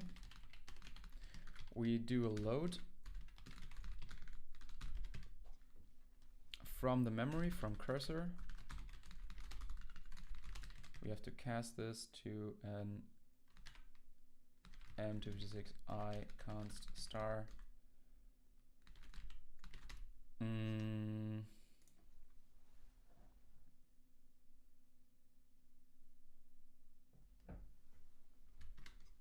So this is our bytes reg.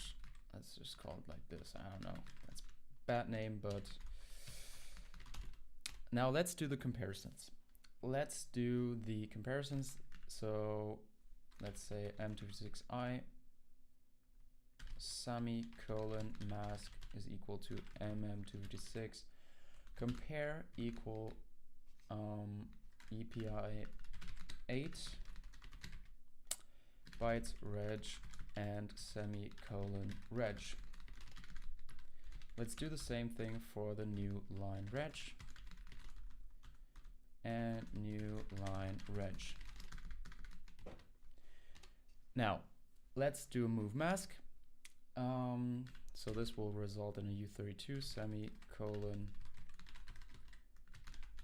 bit mask is equal to mm256 move mask EPI, was it EPI 8? mm256 move mask EPI 8.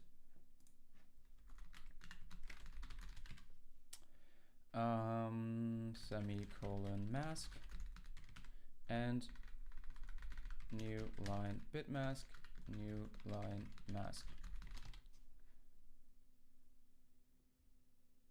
Now new line mask. Okay, so let's combine the two in a 64-bit register. 64 mask 64 bit mask 64 is equal to semicolon bit mask as a U64 shift left by 32.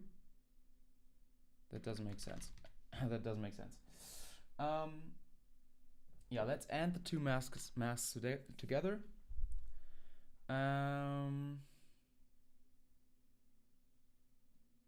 Semicolon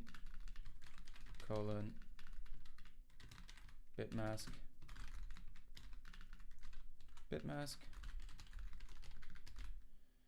and together with new line bit mask. Is this correct? No, not and or. We or them together.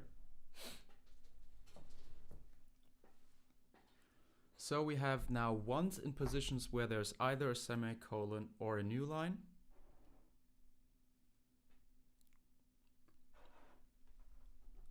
And now we want to build an index array. So this index array can have at max 32 entries. So let's just say index array U32 size of m256i or something like this.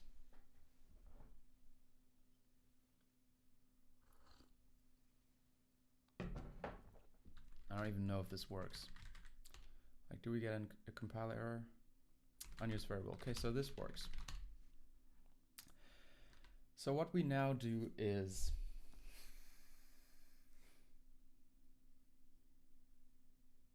we do U32 ones is equal to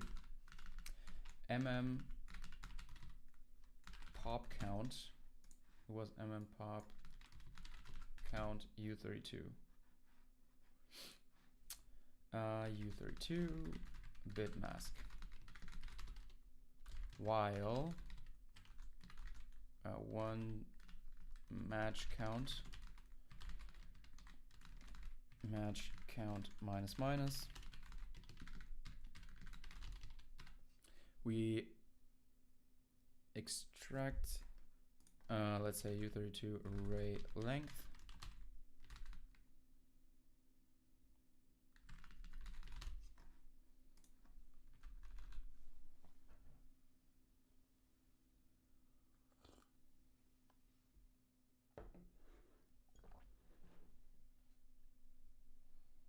Now theoretically this can cause problems. Let's do 2 times this. Let's see. So we now say array index array or 32 count match count minus minus. This is equal to 0 or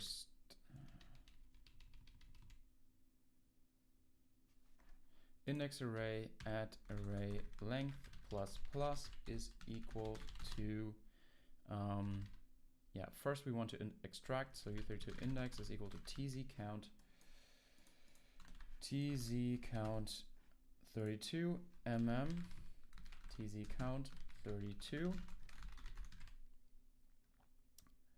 of the bit mask, and then we want to do a BLSR, a bit set BLSR U32. This resets the lowest set bit to 0. So we do a tz count, which is the index, we store the index, and we do a BLSR BLSR 32 on the bit mask.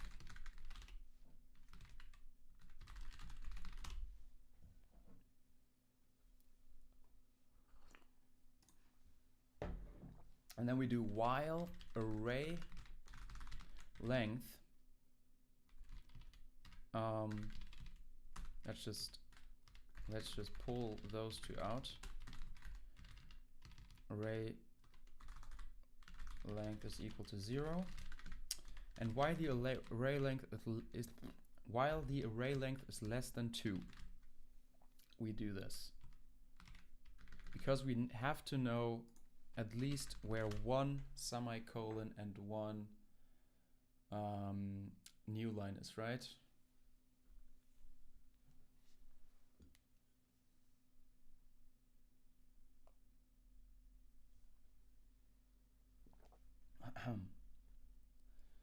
So this is getting interesting now.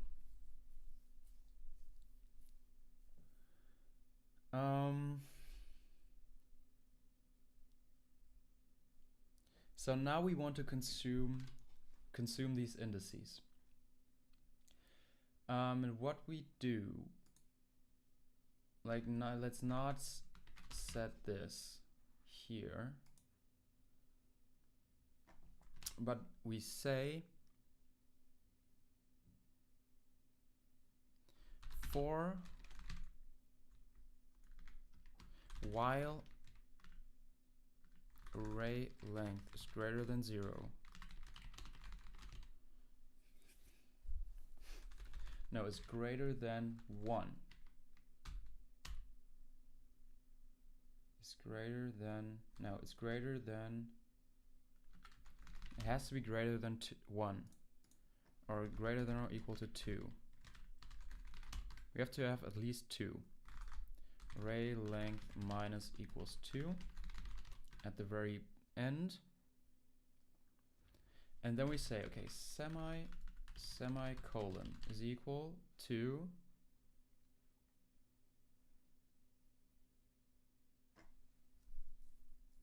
this doesn't really work because we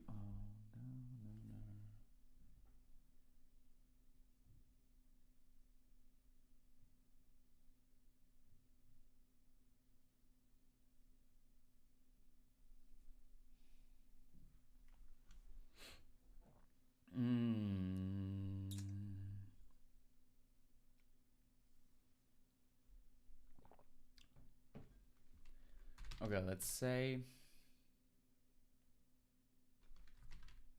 for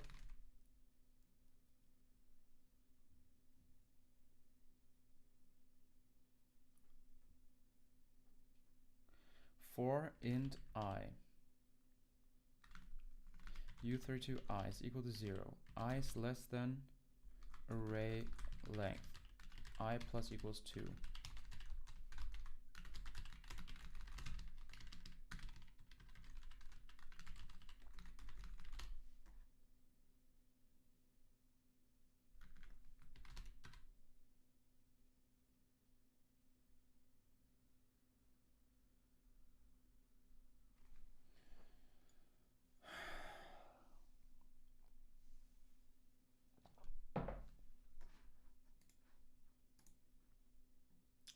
What you working on? We are working on the 1 billion row challenge, and we're trying to do a wide comparison.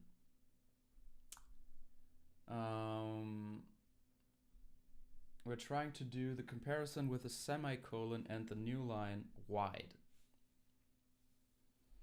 And how we do this is currently, so before we were just scanning through memory byte by byte, and just like this here.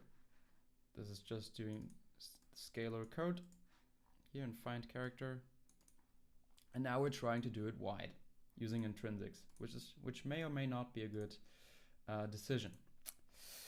All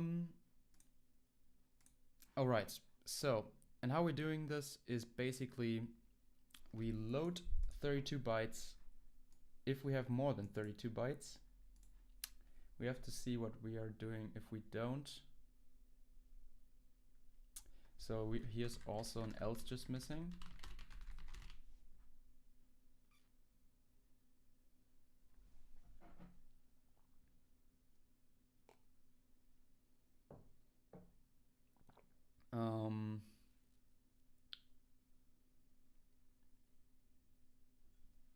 So to do, fill in the scalar code. Now we want to go through this index array now. Okay, so let's say semicolon index is equal to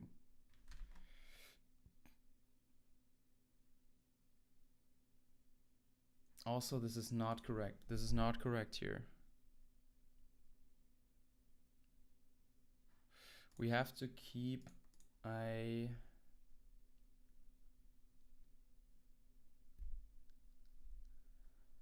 we have to advance the cursor and decrement the length.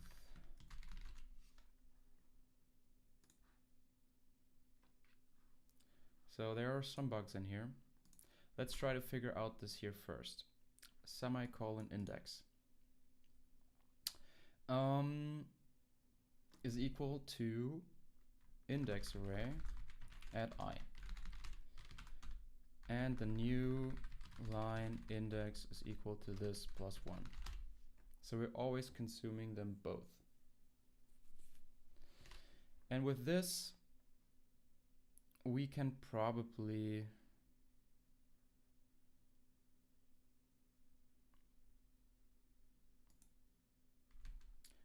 do, so we need city length, records, tempster. I think we can do this stuff. So city length is semicolon minus cursor.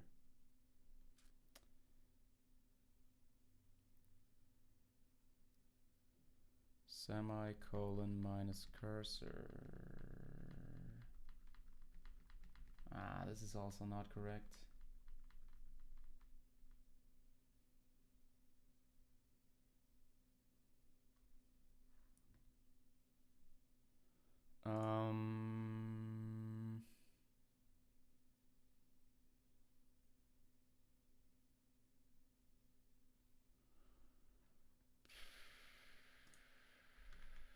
We can remove this.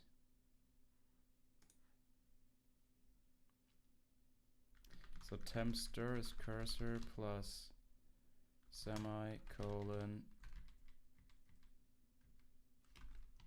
semicolon index plus 1 cursor plus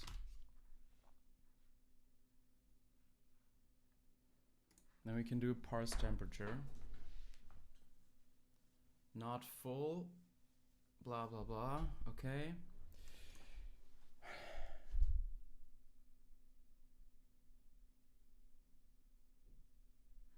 how do we get the length?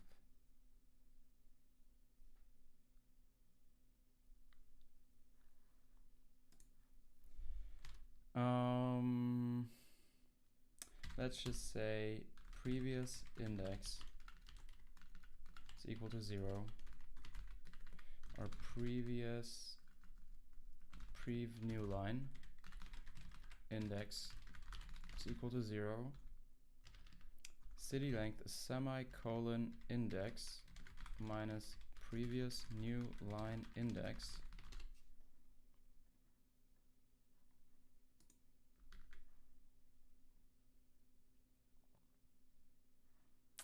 And here we keep the cursor, but we want an offset. So U64 offset. Offset is equal to 0. Now here we want to add in the offset.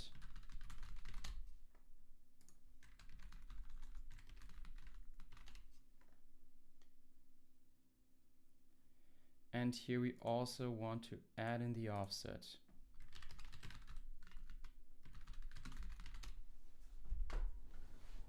Now,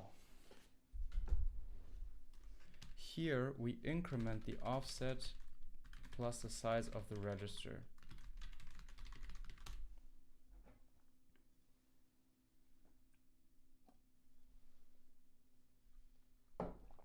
Okay.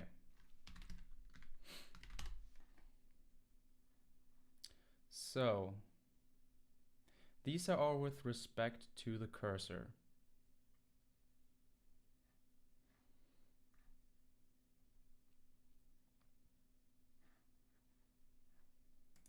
Now cursor plus semicolon index. And where do we get? No, this is also not correct. So U8 star city stir is equal to cursor plus previous new line index plus 1. Is this correct?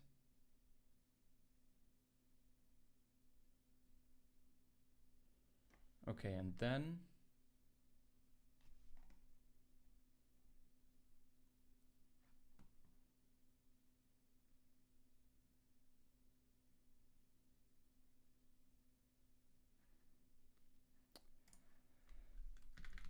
okay, what are we doing?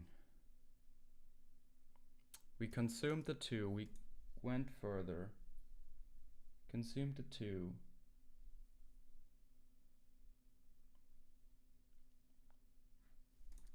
Okay, city stir. Then we have to reset our array.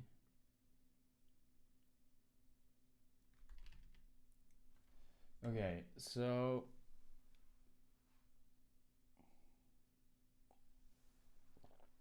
if array length is odd, array length and 1,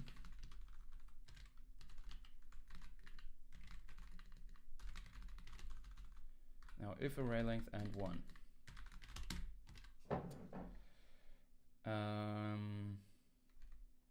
okay, let's make min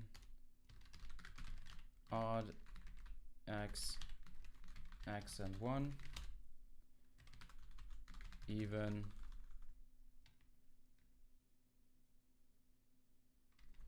x and 1 is equal to 0.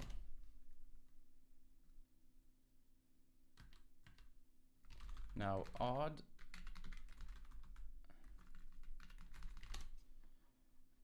array length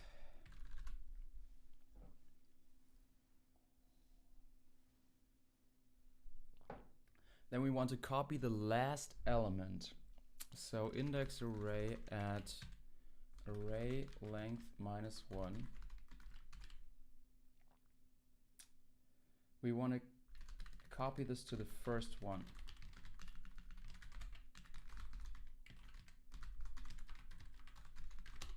And we set array length equal to 1. Otherwise, we set array length equal to 0. Is this smart? I don't think so. And here we probably want to set cursor plus equals offset. And this line count debugging also doesn't work. So we have to pull this up and put it in here. I have no idea if this works. I mean, it doesn't work because we haven't done this. So find character. We want to find a semicolon. So from the cursor to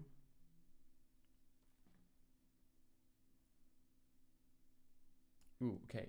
Length to end is also has to be set, right? Length to end minus offset.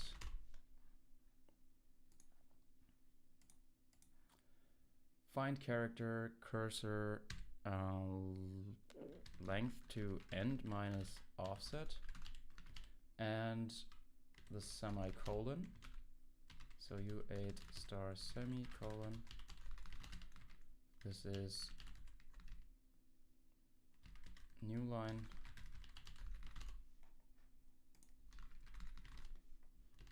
array index array at 0 is equal to semicolon minus cursor index array at 1 is equal to new line minus cursor and array length. Oh, this doesn't work. Array length. Oh no, okay.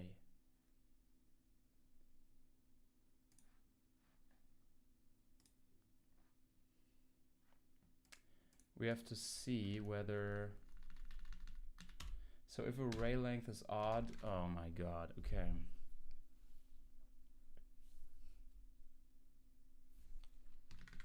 If array length is odd, we just have to find one new line.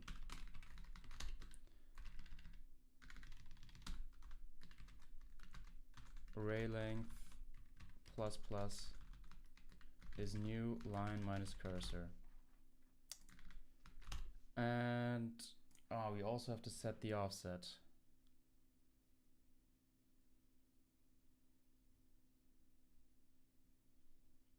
So offset plus equals, no, do we start? We don't start at the cursor. Plus offset.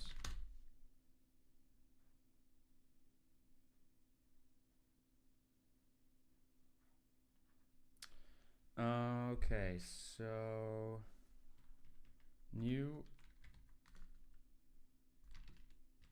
So U32 index is equal to new line minus cursor. Now offset has to be incremented by new line minus cursor minus offset, I think.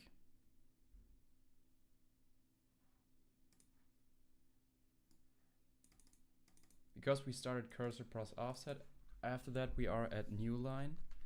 Okay. So if it is even, no, it can be either, it can, so if array length is equal to 1, else it has to be 0. So we have to find both the semicolon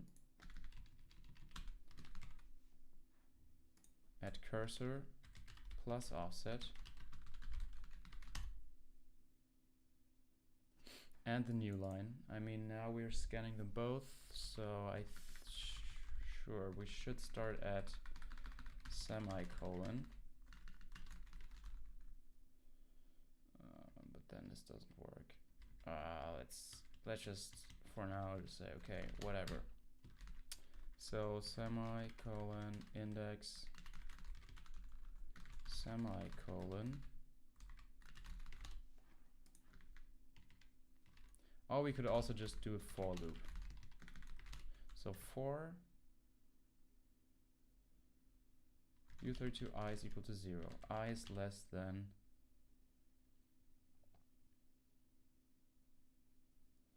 length to end minus offset I plus plus. If cursor plus offset at I is equal to semicolon,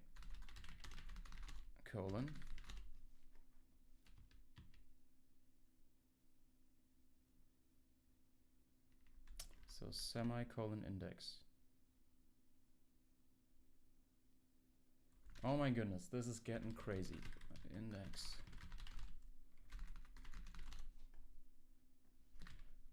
Offset plus offset. Semicolon index.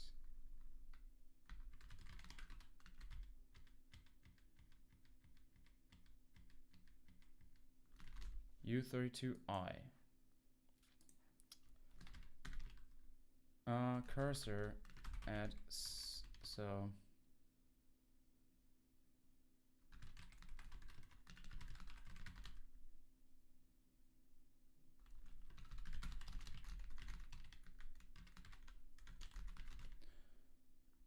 or index if cursor at index is equal to the semicolon.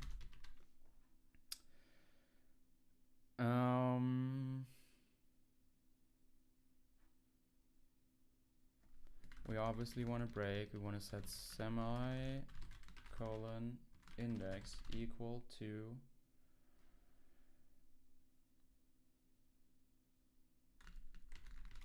semicolon index equal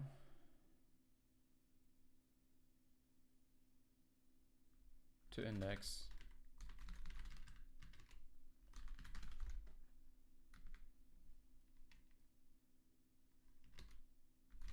then we want to do a second scan from I is equal to semicolon index length to end semicolon index. If this is a new line, offset plus I. Now this has to start at semicolon index plus 1 minus 1.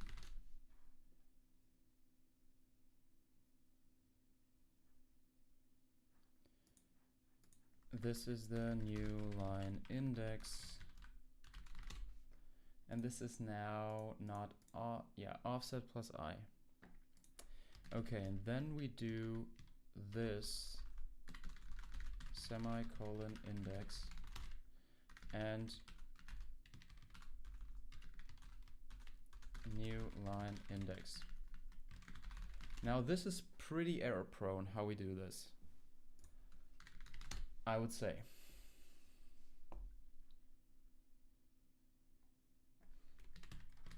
I would also argue that it's pretty ugly and there's probably a better way of doing it.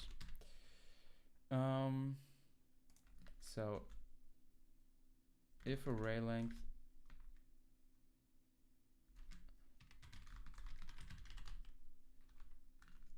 oh no, this doesn't work. Okay, odd. Yeah, this was correct.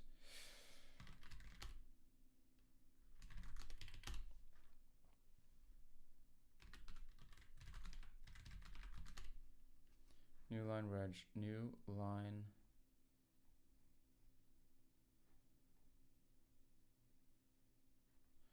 U32 new line index.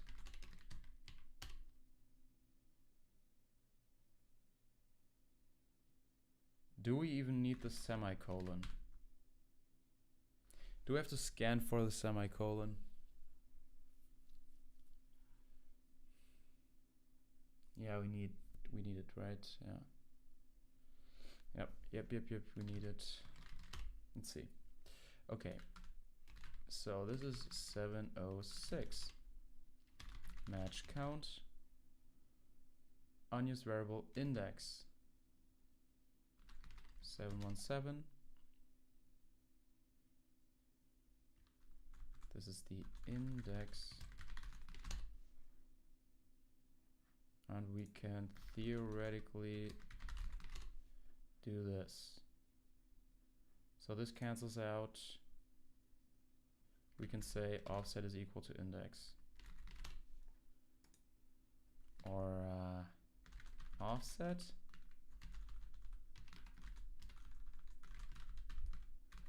this is, I don't know,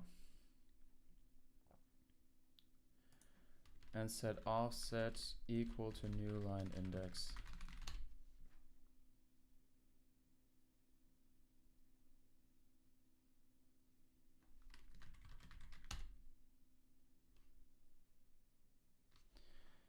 MMBLSR 32 doesn't exist, or what? Oh, it's just BLSR. Underscore BLSR. I have a feeling that we have a bunch of bugs in this code.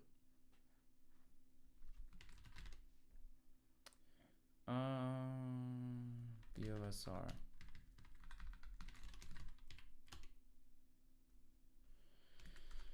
(745) array length. What is this doing?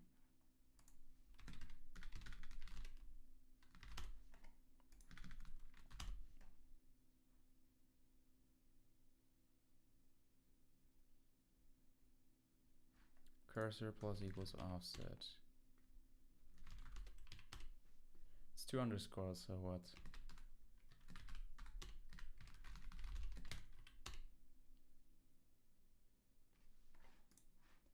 BLSR U32.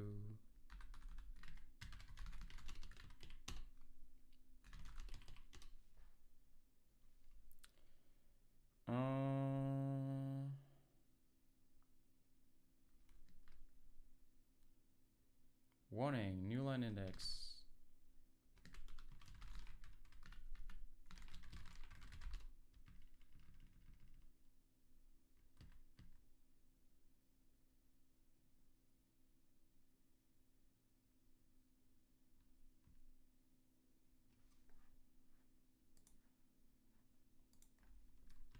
Brief, new line index, new line index.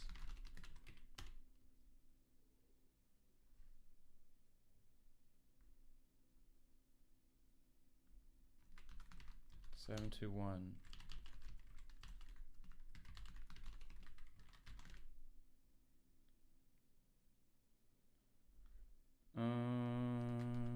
BLSR. Can you please just work? Always inline function requires target BMI. BMI. Okay, this builds. We should build this with debug and go into the debugger -m BMI body mass index. Of course, that's not what it stands for. All right, so this will probably contain a lot of bugs. Let's see where our crazy loop is. Let's just break here and run. Continue. Okay. So length to end is equal to this number. Seems correct. While array length is less than 2. Length to end minus offset. So offset is 0, so this works. Bytes reg. Bytes reg. Unfortunately, we can't really see this. That's okay. Bit mask. So is there a way to view this differently? VS Code debugger view as string, watch window.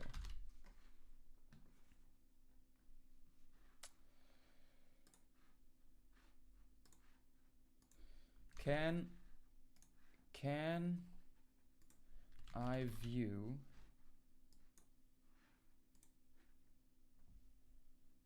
a wide register in the VS Code debugger as a string?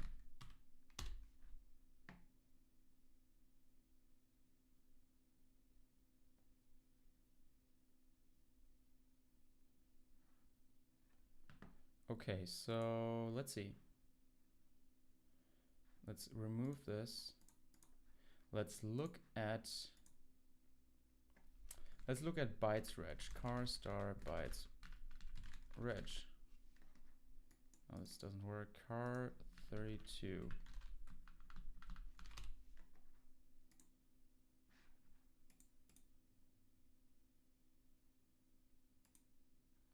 Tell treated pointer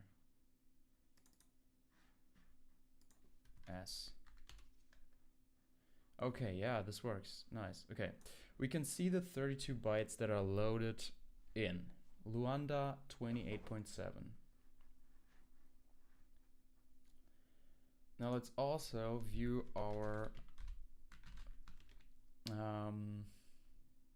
semicolon reg as a string, bunch of semicolons. Let's also view our new line reg 32 new lines. Good. Let's look at the semicolon mask.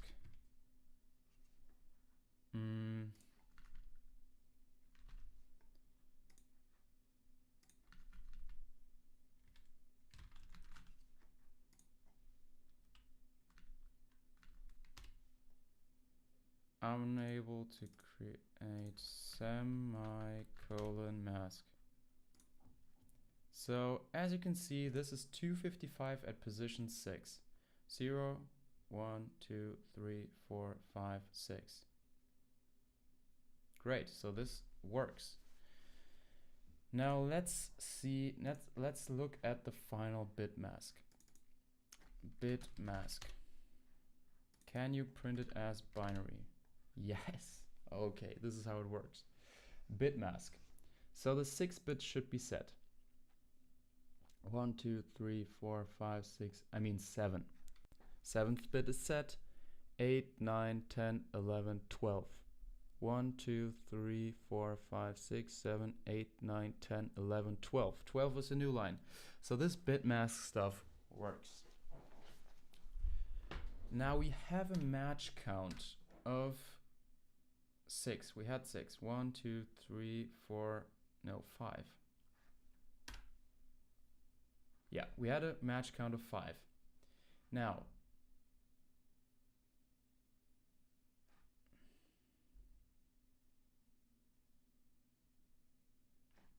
I see a bug already. So this can also be called, if this is just odd, odd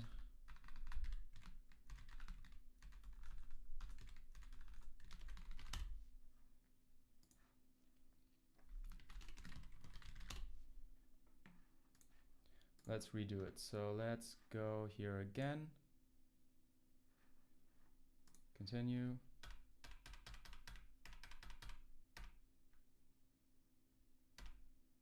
So we get the bit mask, we get the count, and now we get an index. Now let's look at the index.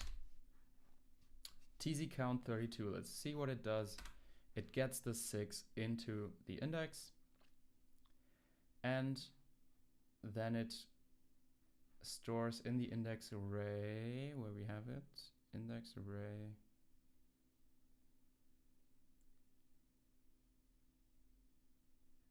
Here. It stores the 6. Now what BLSR does, it will set this bit here to 0. Great. Now we do the second thing. Index is now 11. We store the 11 here. We do BLSR. We have now only 3 bits left, and we do this again and again until until all of them are stored. Okay. So where was the index array?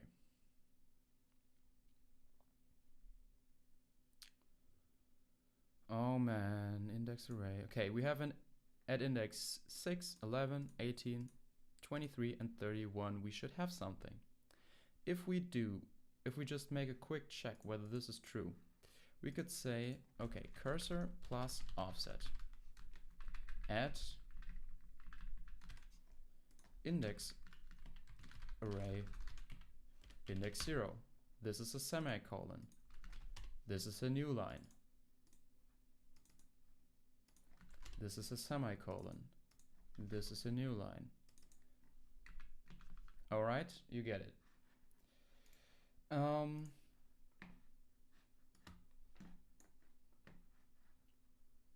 Now, does our logic work? Previous new line index. So semicolon. Okay, let's pull this over. We need the space. Let's print semicolon index. Semicolon index.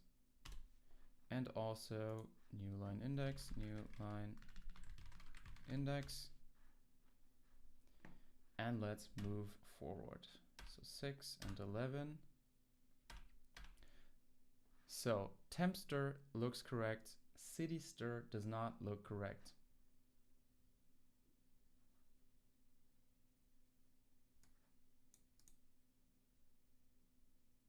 Cityster is not correct because the cursor does not look at the new line.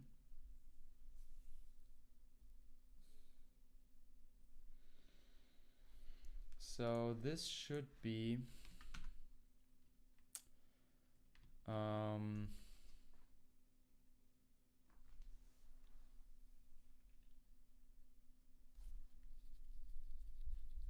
how do we do this?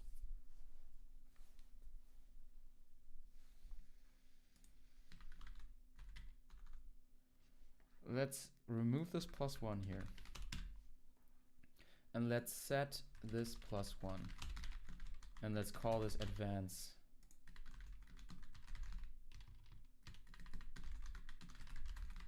I think this is more correct.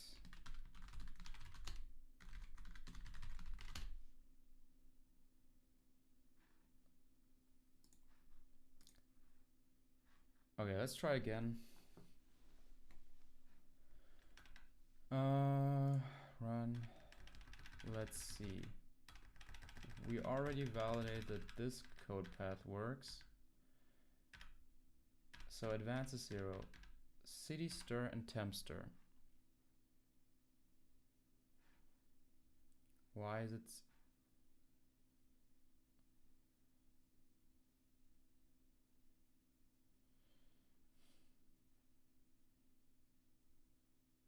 Why is cursor? What? Where does cursor point? Where does the cursor point? Come on. Cursor. Luanda. We forgot to build. Or did we? Yeah, we forgot to build. That's obviously not so good. Continue. Go down.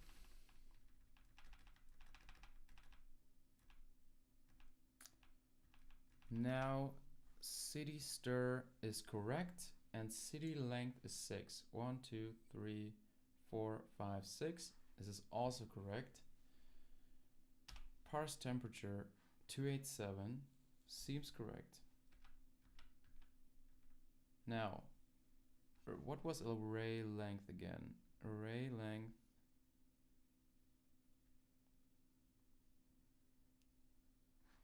Okay, so this already doesn't work.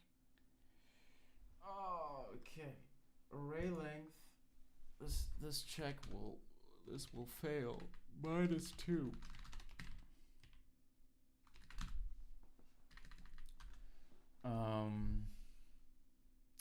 Is here off by 1? Less than or equal.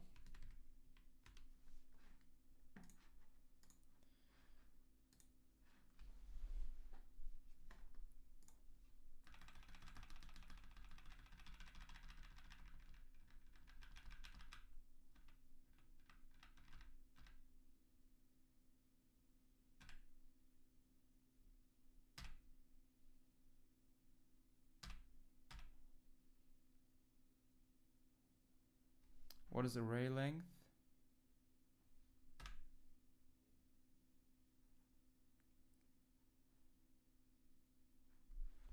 Oh man. Locals. This is so, there's too much. There's too much stuff going on. Array length is equal to 5. Okay. So we should execute it 2 times. That is correct. Now, what is the city stir?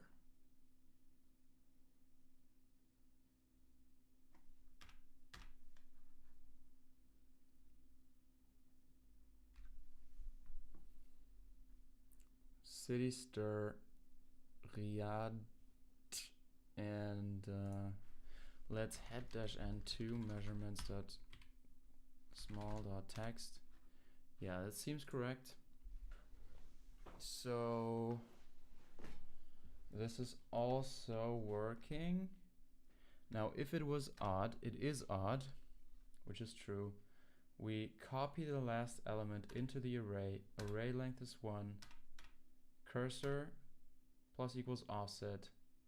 Now the next thing we should look at would be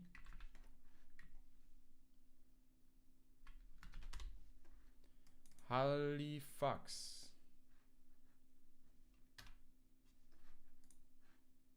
No, Vilnius. Now array length is 1, therefore we go in here.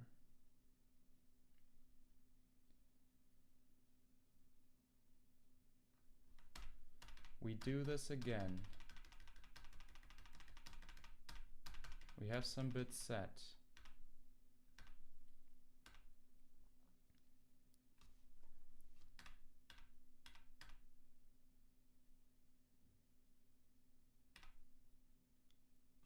Okay, this is incorrect. Low knife.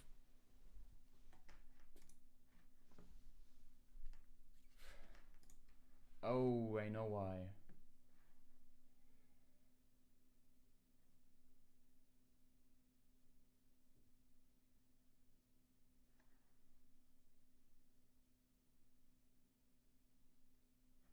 Because the array length.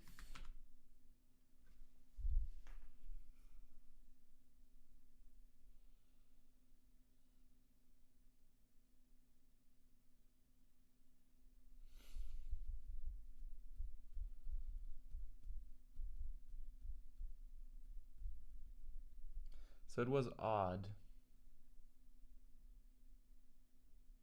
That means we have to start at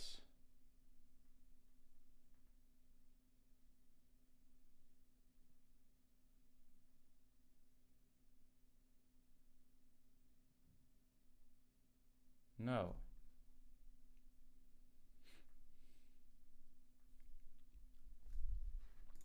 No. Let's look at, so cursor is pointing at a completely just cursor is pointing into the dark.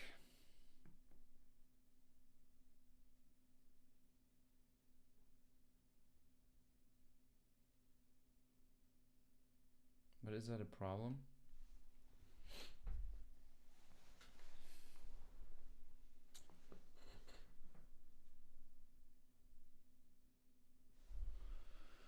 Let's look at the index array.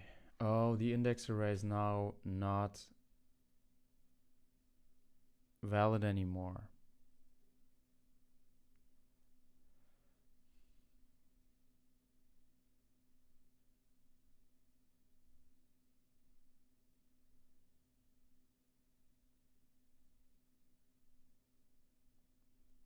So what we also have to do is we have to subtract the offset, I think. So minus offset.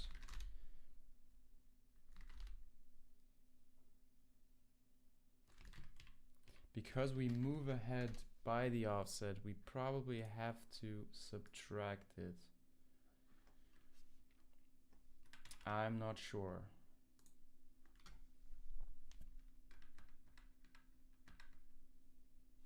Oh, and then we run into the next issue, which is that we have set the index array is a U32.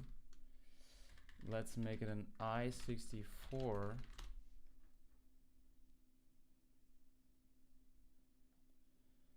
And here, where we subtract, we cast this to an I64 and this to an I64.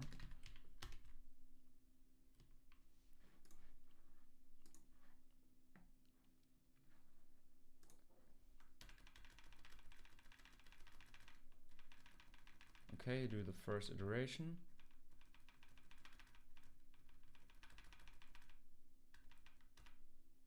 Okay, now let's look at the index array. It's -1.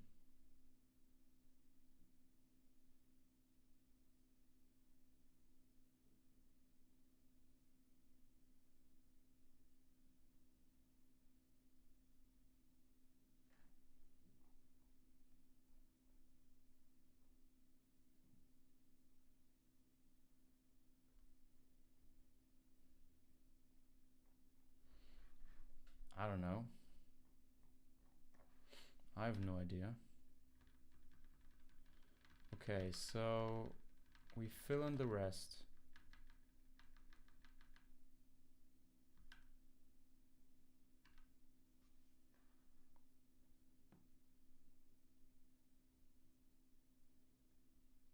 City stir is not correct, and temp stir is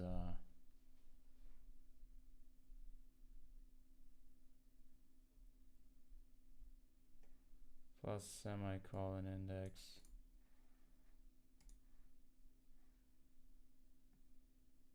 Oh, we did some wild stuff here. This is an I64.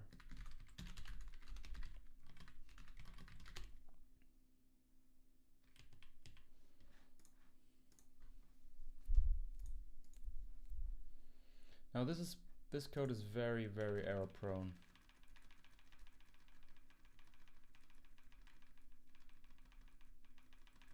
Now the first pass works, which is good. Let's look at the index array here. Array length is 1. So we find some more.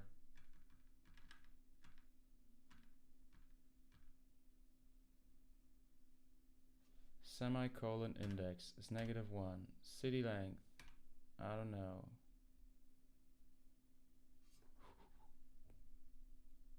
-1, -0. So city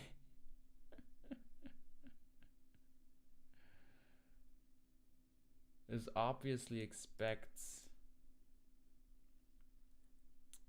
Yeah, this won't work, but let's see if the city stir is at least correct. Yeah, city stir is not correct, in fact.